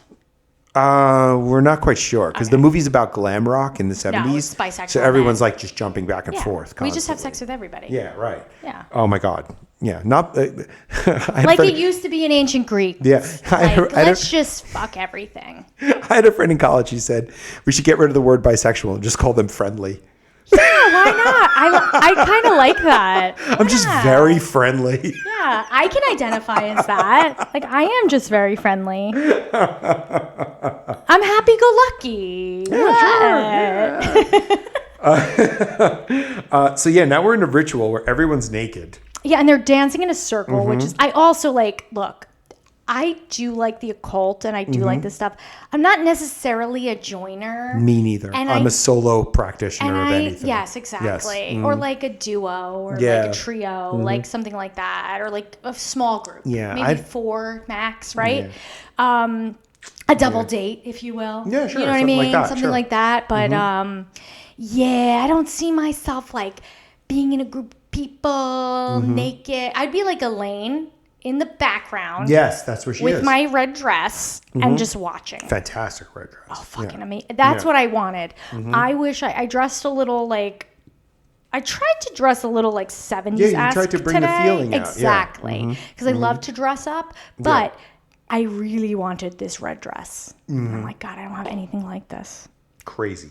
I don't have anything like it. They don't make anything like it anymore. That's the problem. Yeah, no, all clothing is bad now. Oh, God. Yeah. I need to go back to England to that gigantic That thrift unbelievable market. thrift store, right? Yeah. It wasn't even a thrift store. It was literally Just like a flea market? outside. Oh, that's I've never seen that many used clothes being sold. Not clothes, but have you ever gone to the Chelsea Flea in Manhattan? Yeah. Well, they have a lot of good jewelry. A lot of good jewelry. Yeah. And there's this guy, Sohan Designs, Japanese designer. I think he's, he makes like some really crazy stuff, like shirts out of ties, a lot of cool. zipper Yeah, stuff. that's cool. Very cool stuff in Chelsea. I don't know if it's still the same as it was though. Is it more commercial? I was there maybe 6-7 months ago, and it was still good? It was kind of cool. Yeah, Good. they had some good stuff. Yeah. You know what? It's so unaffordable for artisans and craft makers really to do brutal. certain things. Yeah. It's brutal out there. It really is. So then Guyan hits on her at the end of this ritual after they have snacks. It's this great moment where like everyone's having cookies. Oh, After yeah. the ritual, it's so funny. Oh yeah, he's And like, then- "What's up your ass?" Basically, Yeah, says to her. like we're evoking the moon goddess, and then we have cookies. Yeah. That's so fun. It's like That is fun. Yeah, and then Guyan's like hitting on her, and he grabs her boob from behind. He's like grabbing her from behind. And he reaches up and he grabs her boob, and she's like, "Get away from me!" Yeah, So, don't like, touch rejects him. me. Yes, and then she says she broke it off with Richard because he fell apart. Which, much like Wayne. And then we cut to Richard, and he's drinking, he's writing letters to Elaine, and he treats Trish like shit. He treats Trish like shit. Terrible. I wish she confronted him. Like this is where I'm like, okay. There's this psychologist called Esther Perel. She's very famous. Okay. She wrote a book called Mating in Captivity. It's all about that human beings didn't evolve in like just pairs necessarily. Like. Yes. And that we do choose to be in, couplets now, which is fine. But sometimes you do things that aren't great, like maybe Right. have an affair. Right. But actually what she does is like jujitsu, where she's like, you can take that and you can take all of those things and like make your relationship stronger Right. by talking and doing Yeah, this and depending like on being like, how you react to it. exactly. Yes. Like, okay, you cheated or you had an affair with somebody. Like, why? Like, obviously we're not connected this way. And she does it and she like pivots it and makes it like really gets the passion back in your relationship. What's shitty about that from the straight point of view is that if a man cheats and a woman forgives him, people look down on that woman. I know. They look down on her like she's like cheating herself in some way. Weak. You're weak. Right. Yeah, and I see. I don't see it that way. Yeah. I think women have a lot of compassion. Yeah. And Well, I women think get the short end of the stick every time. Yeah, I mean, and I think, I don't like- want to sound like I'm being like Mr. Woke, no, whatever. But okay, look. Innies versus outies, if you want to say it, Yes, right? okay, It's like let's do I that. need to be outward as a man and do these things, and then I feel Yeah. a certain way. And a woman might not necessarily. I'm going to say straight. I don't know. I don't Yeah. know what it's like, but a woman might not necessarily feel that same way, but can go. I see why you would want or need to do that, Right, And okay. look, that's fine. yeah. Yeah. It is what it is. But sometimes the woman cheats, right? Sure, yeah. For whatever reason. Yep. And I think Yeah. sometimes it's harder for a man to come back from that. But I don't necessarily know. I think Well, it's more public when a man cheats than when a woman cheats. I too. think for a woman, when a man cheats, it's looked at like, oh, you're too dependent on him to forgive him. And when a woman cheats and a man forgives the woman, then he's looked at as like feminine, like Okay, yeah. he's a quote unquote cuckold. Yeah, exactly. And yeah. it just like, instead of being like, well, obviously, like got to a point where they needed something. It leaves out the nuance of everything. Yeah. The fact that we're fucking human beings and we're animals and like, and we're we not, make stupid mistakes sometimes. And we are not hyper rational stoic creatures. No, we're not. Yeah, right. We're literally not living every day like that. And we are definitely not rational in any way. No. Yeah. And shit happens. Yeah. Planet of psychotic apes is what we're living on. And we're lucky we have what we have. You know what I mean? Yeah. Like, cause we made some cool shit. Yeah, we have made some cool shit, and then we see like politics and what happens. And I can't even think about that right now.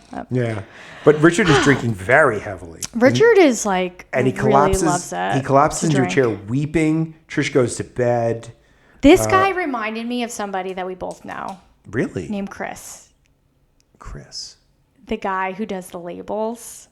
Oh. Do you know what I'm talking about? Richard? Really? He reminded me of him very badly. I'm like, ooh. Yeah. Oh no. That's terrible. I know. Poor him. I know. Except he's not married, but he has he is like that thing with women. Like really? He gets like super obsessed and then falls apart. Oh.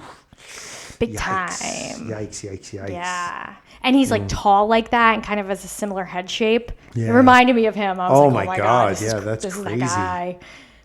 Good Lord. I know. It's like, and that's the kind of thing like you like somebody as a person. And then you're like, they have this whole other side to them that you don't. That's terrible. I know. Oh. I know. But he recently kind of like let some things out. Yeah. And I was like, oh yeah. Really and when I was watching this movie, I was like, that's uncomfortable. Yeah.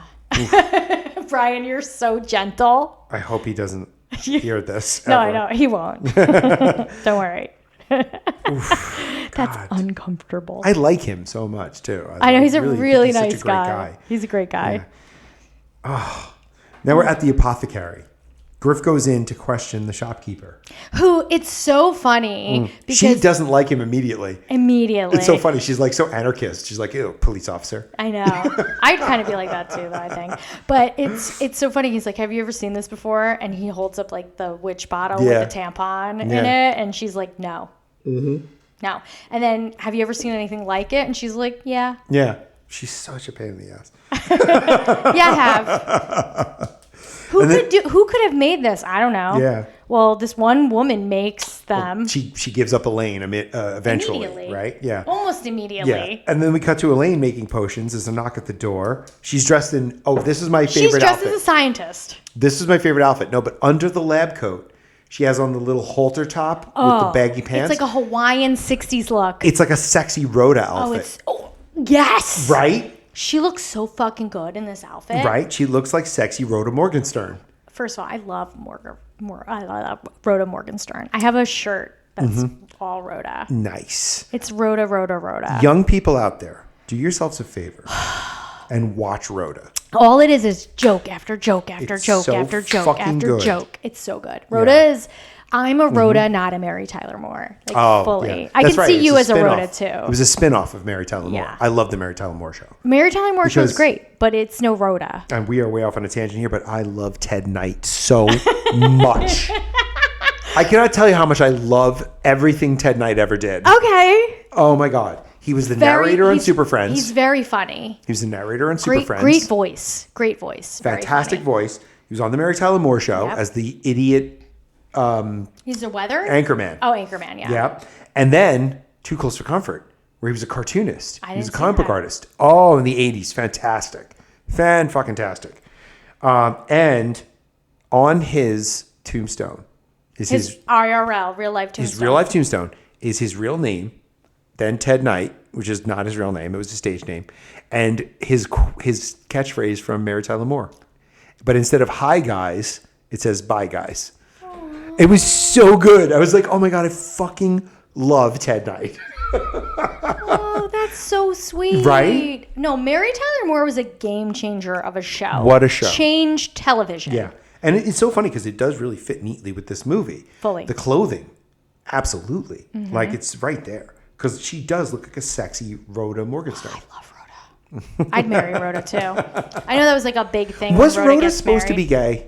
No, Rhoda gets married. She does, but I feel like Joe. Who's the guy who married? I don't know. That shouldn't have been. I don't know. Look, the idea that Rhoda's a lesbian makes me happy, Yeah. but I don't think she was. I think she's just very funny. Okay. She's not a lesbian. She's just funny. Yeah, exactly.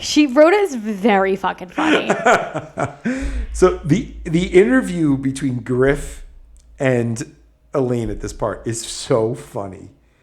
He's like, are you a witch? Wait, she has big gloves on too, right? Yes. Yeah. Are you a witch? And she's like, witchcraft is my religion. It saved my life. Yeah, is that a crime? Yeah. And he's like, I guess No. not. And then she calls him Sergeant Meadows. And he's like, you can call me Griff. Like right away, he's falling in. Griff. Right?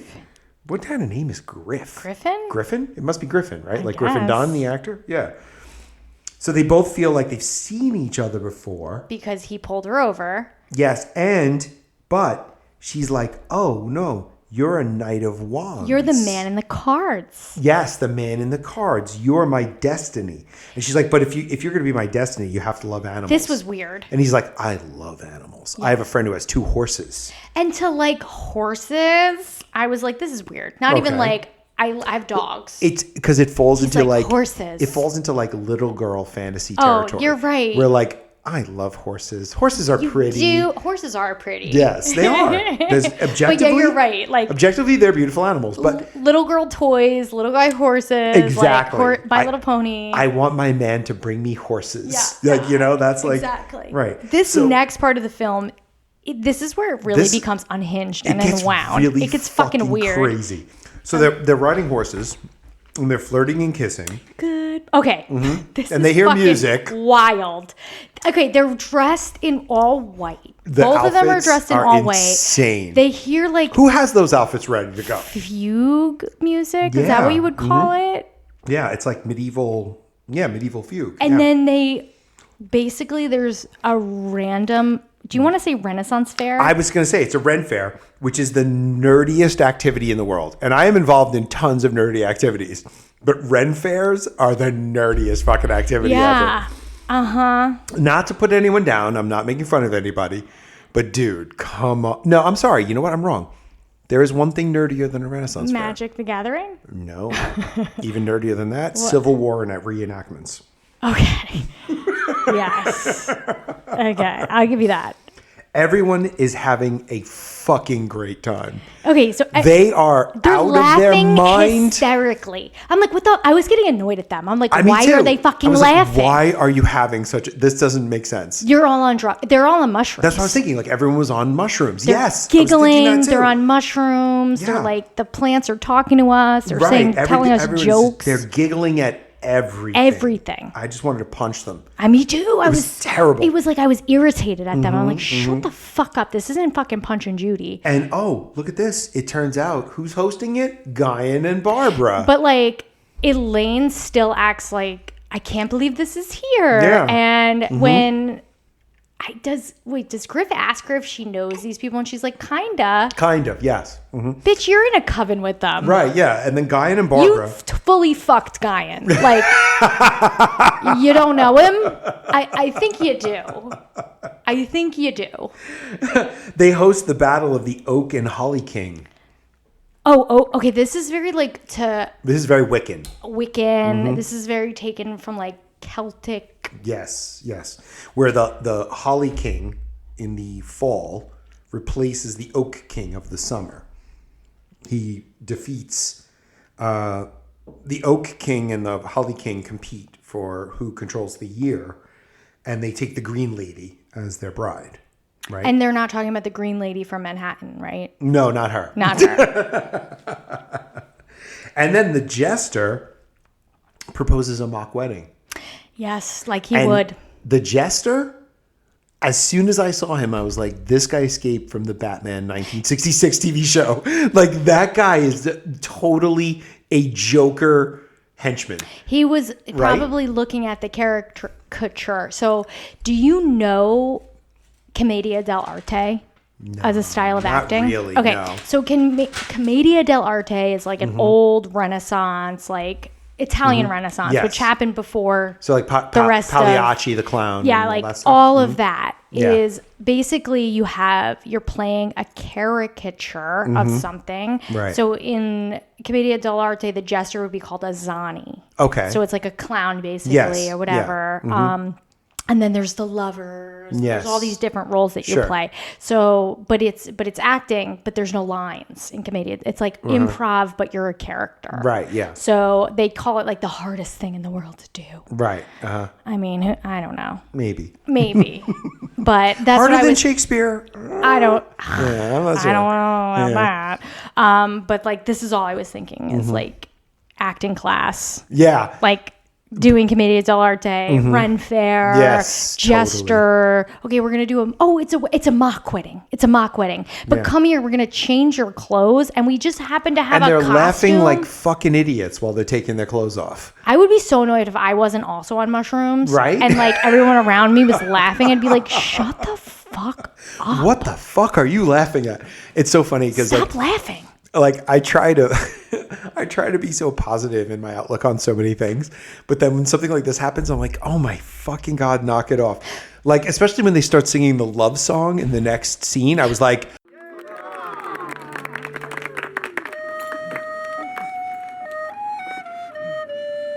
love is a magical thing. Love will make you feel like a queen or a king. Unicorns, rainbows, lucky charms await you in your true love's arms. Love is a magical thing, mystical, physical, alchemical. We're pretending to be in love today, but pretending is also real. There's a lady in a... But can you Shut even imagine? up. I'm not even talking about girlfriend. I'm talking about like you and your wife. Yeah. Are riding horses oh, I know. in We've the been woods. married for 20 something years. Yeah. In the woods, and they're like, "Let's do a mock wedding." Yeah, I'd be and like, no, thank you. Have fun, guys. And then like someone like takes you both to change, and No. like, Yeah, I no. can't even imagine. No, I do not need some clowns to take my clothes off for me. No. That would be weird. Yeah, there's But no Griff is snow laughing to make like a a- snow angel. Right, Like, there's yes. no context there for you to get naked. Like, it just Griff doesn't is- work out. Griff is laughing like an asshole. Griff has a body on him. Oh, he does. Yeah. We get to see him cut. with just underwear on. He is so ripped. He's cut. Yeah. Holy shit, this guy is fit. Yeah. The only fitter body I've seen lately is Walton Goggins posing on the beach in Thailand. Yeah. Have you seen those pictures? I have seen those pictures. But Griff does have his full head of hair. No Yes, he offense to does. Walter Goggins. I kind of like that Walton Goggins is just like, dude, I'm fucking he's your bald. I don't type. care. No, I like that too. No, you know what? To each their own. I think people Yeah. should own what they have. I love Right. that. Yeah. Walter Goggins can play a creepy looking guy or a very handsome looking guy. Right. Yeah. Like he's versatile. He's fucking great. I Yeah. love him. So they perform this mock wedding, and what it really is a binding ceremony. fucking fully. Once they Yeah. got the ropes out, I was ropes, like, the colored ropes. I was like, Yeah. girl, you married now. Like you guys are actually married. I don't care Yeah. what fake wedding this is Yeah. in Wiccan or whatever it is. religion this is. Yeah, no, this is real. You're married. Yeah. So then they have a feast. And Griffin, we got a voiceover where he's talking about how he doesn't believe in love. He's This very is crazy. cynical. And he's like, the more you get to know a woman, the less you like them. Yeah. He's like, I feel eventually like I'm drowning in estrogen. Yeah. Yeah. And I was like, what a way to die. And meanwhile, All I keep thinking, I was like, drown me in estrogen. Go for it. and Elaine's voiceover is all crazy pussy. A crazy pussy. She's like, oh, this is magic and fairy tales and all this other She shit. loves it. She's out of her mind. She loves it. This is her little girl princess fantasy. But we think maybe Griff hasn't been as cynical as we think, because he's at the precinct next and he turns Connie down, who's like, hey, you want to come over for dinner? And he's like, nah. Yeah. He's like, nah, thanks. I'm sorry, but I think he's not fully like he didn't have to drink anything. Right, He's not yeah. spelled like that, but he is glamored by her. He is under a type of some spell. spell. Yeah. Because if Connie was like, hey, you want to come over for dinner? I'd be like, fuck yeah. Definitely, Connie. God damn, Connie. Connie, I will rub your feet. Like, please, bring me over. I'm coming over. And he tells Steve. I would literally be like, I gotta leave early tonight, babe. Yeah, sorry, gotta go. Connie is good looking. She's very good looking.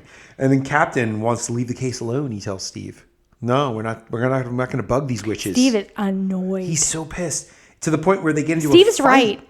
Yeah, they get into a fight, and Griff punches Steve in the face, which I love. Yeah, I was like, "Oh my god!" Right? And then meanwhile, Trish finds Richard dead of suicide in the bath.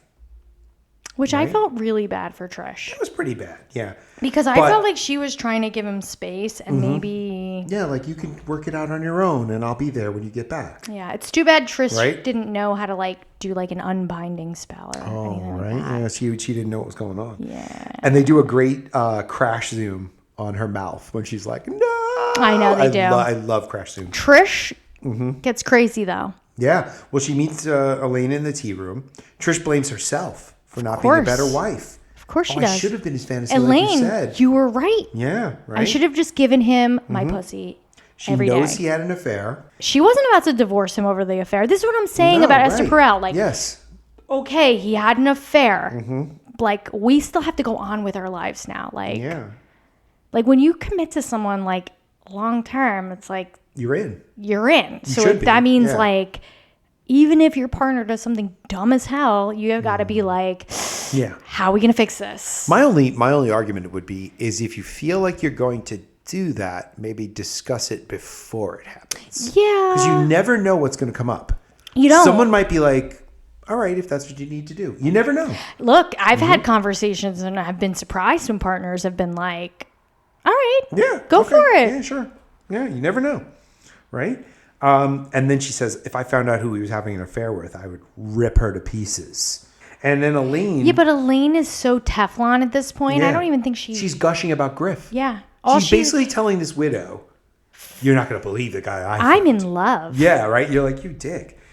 She is so not compassionate. None. She is not a girl's girl. Nope. She does not care about other women. Nope. Yeah. No. And she ends up leaving the ring that Griff gave her, which was not the ring Griff gave her. It was the fake ring. Yeah, it was a fake ring. From the mock wedding, right? It was a fake ring from the mock wedding. And Trish puts it on her hand, but I'm like, okay, I've looked at women's rings before because, not because I want to, but because I know that's something ladies like. Sure. So they like you to be like, oh, your ring is so beautiful, right? So I've done that. Wasn't this like a turquoise ring? I don't even know. I've done that with people like, oh my God, that's so beautiful. But never, ever would I be like, can I try your ring on? Yeah, can I just put it on? Yeah, I know. Can you imagine me doing that? Oh, I got engaged. Let me try it on. Now I'm married to your husband. But really? It's not like a jacket. Oh, I like the cut. Let's see what let's see if it's literally a ring. Like, why would you want to see the ring on your finger? Yeah. You don't wear glasses? No, I have contacts. Oh, you have contacts. Okay. Because when you have glasses as a kid, you can't believe how many times kids are like, "Hey, can I put your glasses on?" And like, dude, that's kind of weird. It is, but that's like goofy. It's like, I want to see what your lenses are like. But it's like, but I always thought it would be like if somebody was in a wheelchair, you'd be like, "Hey, can I try out your wheelchair?" Yeah. No. But I bet you a kid would ask that of another kid. You think so? Yeah. Hey, sit on the sidewalk. I want to try this out. Get out. Here, I'll lift you. Weird. It is weird. It's so weird. I know. Yeah. So then, Elaine forgets the ring. Trish says she's going to drop it off at her apartment. She fucking whips out her cell phone all of a sudden. She's like, oh, Elaine. The cell phone was like a sudden whoa. Yeah. There's a cell phone. Actually, when I saw Trisha's car in the second scene of the movie, that's when I was like, oh, this is not the 60s or 70s. Right. And then she goes to Elaine's apartment. She lets herself in. She looks over the art. She goes to the bedroom. She leaves the ring, and then she sees. Oh, she starts trying on the eyeshadow and the wig, and she gets into lingerie first. She puts the lipstick on first. Yes, and then you kind of hear the noise. It's like she is Elaine feeling it. It's like it's like almost like Elaine charmed all of her things, which could do. They could charm their items, and she fully puts on not only the wig and the makeup, but the lingerie. Yeah. This is where I'm like, poor Trish is grieving so hard. She's unhinged. Yeah, right. This is like, would you ever go into somebody's house and put their maybe underwear. a jacket, but not an underwear. Underwear, that's like fucking far.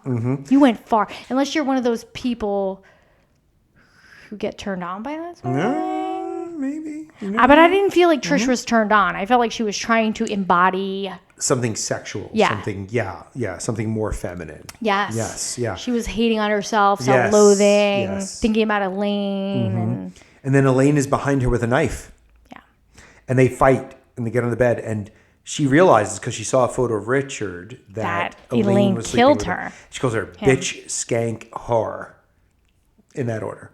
A bitch, skank, and a whore. In that order, okay. Bitch, She's skank, fucking pissed. whore. You fucked my husband and then you killed him. It would have been one thing if you fucked my husband, but it's Yeah. another thing where he literally commits suicide in our bathtub and I had to find him. Because of your horrific. vagina. Yeah. Your vagina killed him. Yeah. And then she tells her, "You'll burn for this." She might. She's a witch. Maybe. And then they cut to ritual. They cut to another ritual to bind Griff to Elaine, without Griff being there. Oh, I don't remember this part. Yeah, she's trying to bind Griff to her, right? And then there's always one guy, and it's the same guy I notice in every scene. He's always got his dick out. He must one love guy it. with black curly hair and a beard, dick out in every scene he's in. I was like, dude, did you argue with the director? Get the dick guy out here. Where's that guy who said he'd have his dick out the whole time? Do you know what helped my performance? My dick. If I took my dick out. Yeah. Yeah. I know what this scene needs. Yeah. My dick. My dick. Which is such a great male way of thinking. You know what would make this better? My penis. Yes. And why not? Now Griff is in the bar. He's the burlesque bar. I know, because it's the only bar in town, Right. and it happens to be a fucking burlesque bar. And Sun and Moon are dancing, and they suck. Yeah. They're so bad at it. They suck. And one dancer... Just be pretty. Yeah. You don't have to dance. One of the dancers is like, what the fuck is up with these Yeah. two? And then Elaine shows, and Griff isn't happy with her at all. No. Because the DNA results came back and shows that she knew Wayne, right? Maybe there was an inordinate amount of seminal fluid. Yeah. Could have been. I'm pretty sure Wayne did spill an inordinate amount. I can't even say that word. Inordinate. Yeah. I have one beer and I'm like, it was a 9%er. Yeah. It They argue about... was a lot of semen. A lot. They argue about love. And he tells her, you'll never get enough love. And I don't love you. Elaine, the DNA came back from the lab. Connects you with Wayne Peters. And Patricia Manning came by the station with some things of yours, including this. She said you drove her husband to suicide. So I was a bad girl. Are you going to punish me? What sort of person are you, Elaine? What sort of sick mind would do such things? Why are you so negative? I didn't kill anyone. Wayne died of heart failure after a beautiful night of lovemaking. And Richard died because he loved me too much. These men weren't used to the deep feelings of love that they were experiencing with me. Are you saying these men died of love? That's insane. What about the spells and the drugs? Are you saying witchcraft had nothing to do with it? Witchcraft is just a way of concentrating energy. It can only work with what's already there. I just used sex magic to create love magic. I didn't know how strong the spells would be. Sometimes it's almost scary how strong the love gets. Love. What do you know about love? What you call love is a borderline personality disorder. Or worse. Don't diagnose me. Maybe you're a narcissist who can't love. You think that I'm sick because you've never loved like I have. I would do anything for love. That's right. You'll never get enough love. And she's like, men make us work so hard for your love. This is I her take feminist. what I need from men. This is her feminist speech. Yes, right. Look, everybody has look, you're a single lady. Get a booty call. Yeah, right. You don't need to kill. Get a little strange and move on. Yeah. And then Griff says he has got to arrest her, but the bar patrons overhear him, and they're like, "Burn the witch!" And I know. Griff has got to get her out. And then they try to rape her. Yeah, they throw her down. They tear all her clothes off. They're they're going to rape her. Taking their belts off. Yeah. And I'm like, okay, from a feminist perspective, is this like, okay, male violence turns into sex violence? Is that what they're trying to say? Like, I don't know. This movie feels academic to me a little bit. Like in some ways. In some ways, this movie feels like an academic piece. It feels like a seminar. Mm-hmm. Yeah. Then they end up back in her place, and she tries her act on him. Oh, poor baby. And she gives him a drink. He was fucking falling for it. And he looks all beat up. He looks bad. He took a beating. He looks in bad shape. Yeah. And then he throws the drink away, which I was like, yes, good for you, Griff. Yeah, you might actually survive this, Griff. And then she recoils and she hallucinates a skull face on his face. Which I didn't really get, like death. Yeah, he's death. And then she was like this, no, like hands up, like ah. Yeah, and she hallucinates the other men that she killed. He does, or that left her. Yeah, he does something absolutely classic, stupid. He Asleep. lays back on the bed and goes to sleep. Because what, he can't deal with anything? No, he didn't even take his shoes off. doing? All I could think was like, he's not that comfortable. He didn't take his shoes off. Right. Like, he's not going to sleep for a long time. No. Well, actually, he is going to sleep for a long time.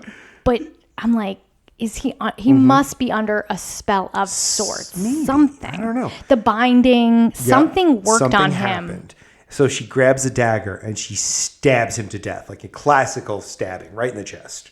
Right? You have him like, which is the most horrific scene in the movie. First, she looks at the painting. Yeah. Of her Pulling the heart. And yeah. it's not like somebody's like actual heart. It's like yeah, it's like a Valentine's Day Valentine heart. Yeah. Mm-hmm.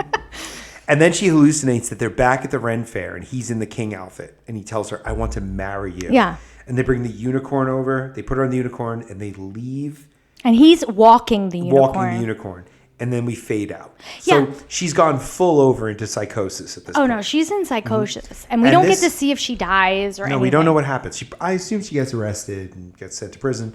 But it reminded me of the last scene in Psycho, where Norman Bates is sitting there and he's hearing his mother's voice in his head. But isn't he in the clothes of the mom? Or No, he's got a blanket around him. Oh, yeah. We see the skeleton, though. I haven't seen this in a long time, the original. Yeah, and he hears his mother's voice saying, they don't even realize that we can't hurt a fly. Like, we would never have done anything like this. And you get the same feeling from the end of this movie. You're right. Yes, like that's very her. Anyone who knows I couldn't have really done this. And Guyan, we forgot to say, like, one scene in the bar, in the burlesque bar, he goes, well, it's not like one of your victims. So and he knows what she's doing. Yeah, she was like, I don't know what you're talking about. I don't know what you're talking about. He fully knows what she's doing. Yeah, but she doesn't recognize the fact that she's absolutely insane. She's fucking fully batshit. Yeah.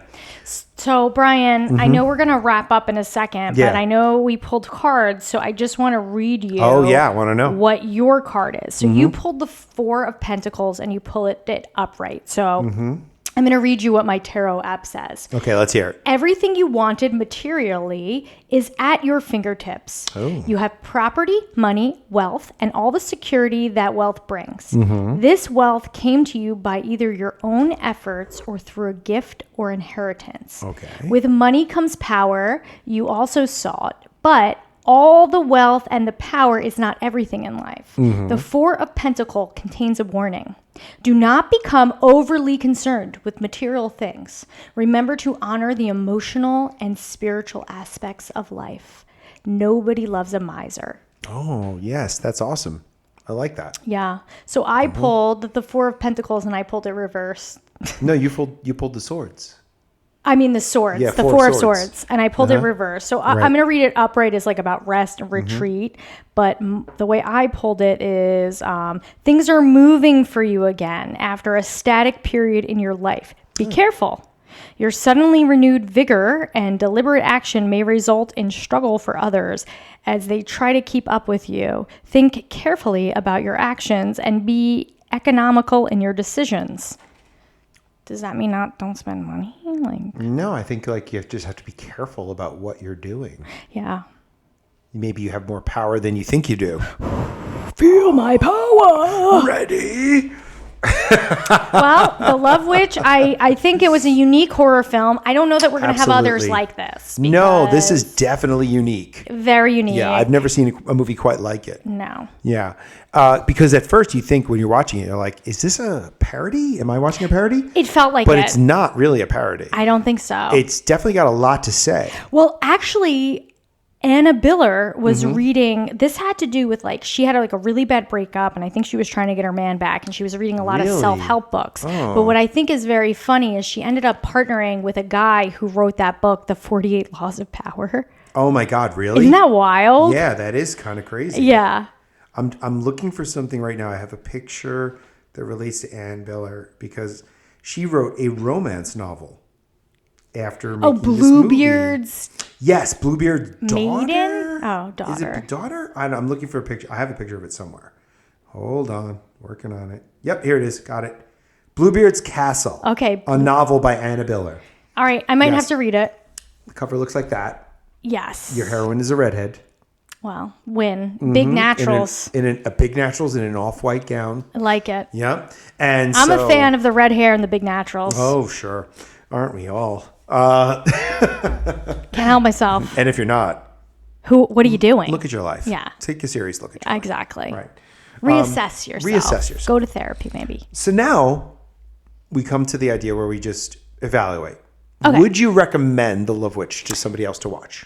It would depend on the person, like Yes. specifically. Mm-hmm. I Yes. don't think I would recommend this movie for everyone. It's very long. It's 2 hours, which is too long. Too long for this story. The story is slow as shit. Yeah. If you like aesthetic, like a 70s, 60s aesthetic, and you like the occult, I would maybe recommend it. Yes. But as a horror film, as a film in general, I'm going to have to say no. Yeah. I would say, I wouldn't recommend it to a straight up horror fan.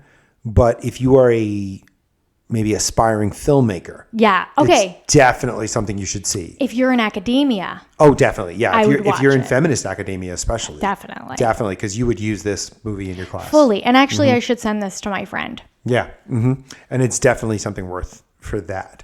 It definitely has something to say, which I like about it. It's not just a pretty artifact. No, it has something to say. I do think it's a little confused in what it has to say, but I also think that Elaine Yeah. is confused. But that's the thing. I think like I said, she's on the right path, but doing the wrong things. Yeah. You That's know? a good point. Yeah. She's a Sith. Yeah, fully. She's got the Force, which is good. I but guess she's using it there's- in the wrong way, which is bad. I guess you could go either way. You could Yeah. go the light or you can go the dark. So that's Absolutely. fair. Yes, You get to sure. the same place. Yeah. Absolutely. think, who knows? But if you like those Technicolor 60s films, especially, Definitely. if you like Hammer horror films, this would be an interesting movie What's for a you to watch. Hammer horror? Well, there was a British studio called Hammer Studios that Okay. made a bunch of fantastic horror films in the 60s with Christopher Lee and Peter Cushing, Okay. where they brought back the old monsters, Dracula, Frankenstein, the Wolfman. Yeah. And they did them in this beautiful Technicolor. Really? With this fantastic cast. I mean, Christopher Lee is just... He's the best Dracula ever. wow. He's fantastic. And Peter Cushing plays Von Helsing or Dr. Frankenstein, depending on the movie. Cool. Good old drunk Oliver Reed plays the Wolfman in one or two movies. It's just great, but it's very British, and they got around the censors by making the blood in the movies like a bright red, like it is in this movie. Yeah. Yeah. So yeah, that they didn't yeah. have to worry about getting like an X rating for lots of gore because the blood looks totally fake. Yeah. And they're just great movies. I They're like just that. great. And by the way, the women and the costumes in them, holy shit. I love that. The Hammer ladies were, oh my God. I think you just sold me. Yeah, no, we got to get one in this Yeah. podcast. For Hammer sure. ladies alone. Yeah. Why not? So yeah, this movie aesthetically very pleasing. Absolutely. Not for everyone. No. So we discussed what would be our next one. And we were up in the air, right? Yeah, Wicker Man. We looked at Wicker Man. We thought maybe, I was thinking The Witch. Do we want something more serious or somber? I think you should pick, Brian. Now I feel like if people are listening to this, if anyone's listening, Maybe they're like, oh, they're yelling one or the other. Yeah. Right? What should we do? I don't. We'll probably end up doing them both eventually. Let me ask you. Well, we'll have to do both eventually because they're both fantastic movies. But do you feel like doing a very 60s, early 70s movie about witchcraft, or do you feel like doing like a serious puritanical movie about witchcraft? Like, ooh, what's gonna scare? I feel like being scared.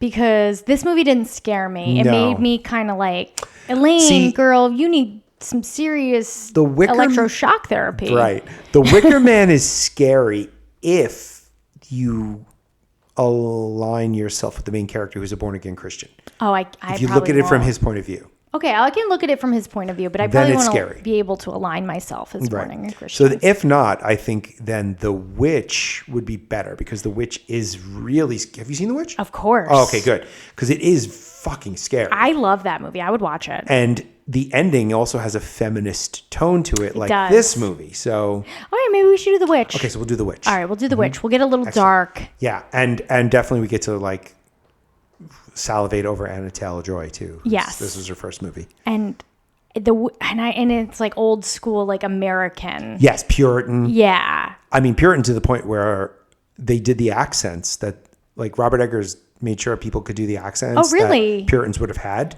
Get out. The first time I watched it, I had to watch it with closed captions because I couldn't quite understand what they were saying at first. Interesting. Yeah, like it takes time to get used to their accents. Because the people who settled Massachusetts were from a certain part of England that had a certain kind of accent. And he does not kid around he about was very historical detail. Okay. Yeah. He was accurate as hell. Yeah. Like they hand built that house. Okay. Wow. All right. You're telling me all these facts about it. I'm getting so freaking hyped. I'm like, I can't wait to rewatch it because I probably didn't watch it with these eyes last time. Yeah. It's a great one. Okay, so The Witch will be next. Let's do it. But it's two V's, right? Yeah, instead of the W, they put two V's together. Yeah, the logo. Yeah. I like it. Yeah. You know what's weird? Well, I should save this for when we actually do the episode. But when I saw The Witch in the movie theater, when the movie ended, there was a girl with her boyfriend, and she was crying at the end of the movie. And I was like, wow, this really got her. Whew. All right. I would love to go to a movie where I see people like feeling like really emotional after. The last time I saw that was The Iron Claw. But I loved that movie. So I saw that movie, and then later that night, I went back to the movies, and I saw the one about the road team. Oh yeah, what was that called? I don't even know. And my partner and her son loved it, and I had just seen Iron Claw, so I was like, "Yeah, this ain't it. It can't possibly have the same emotional weight." No. Yeah.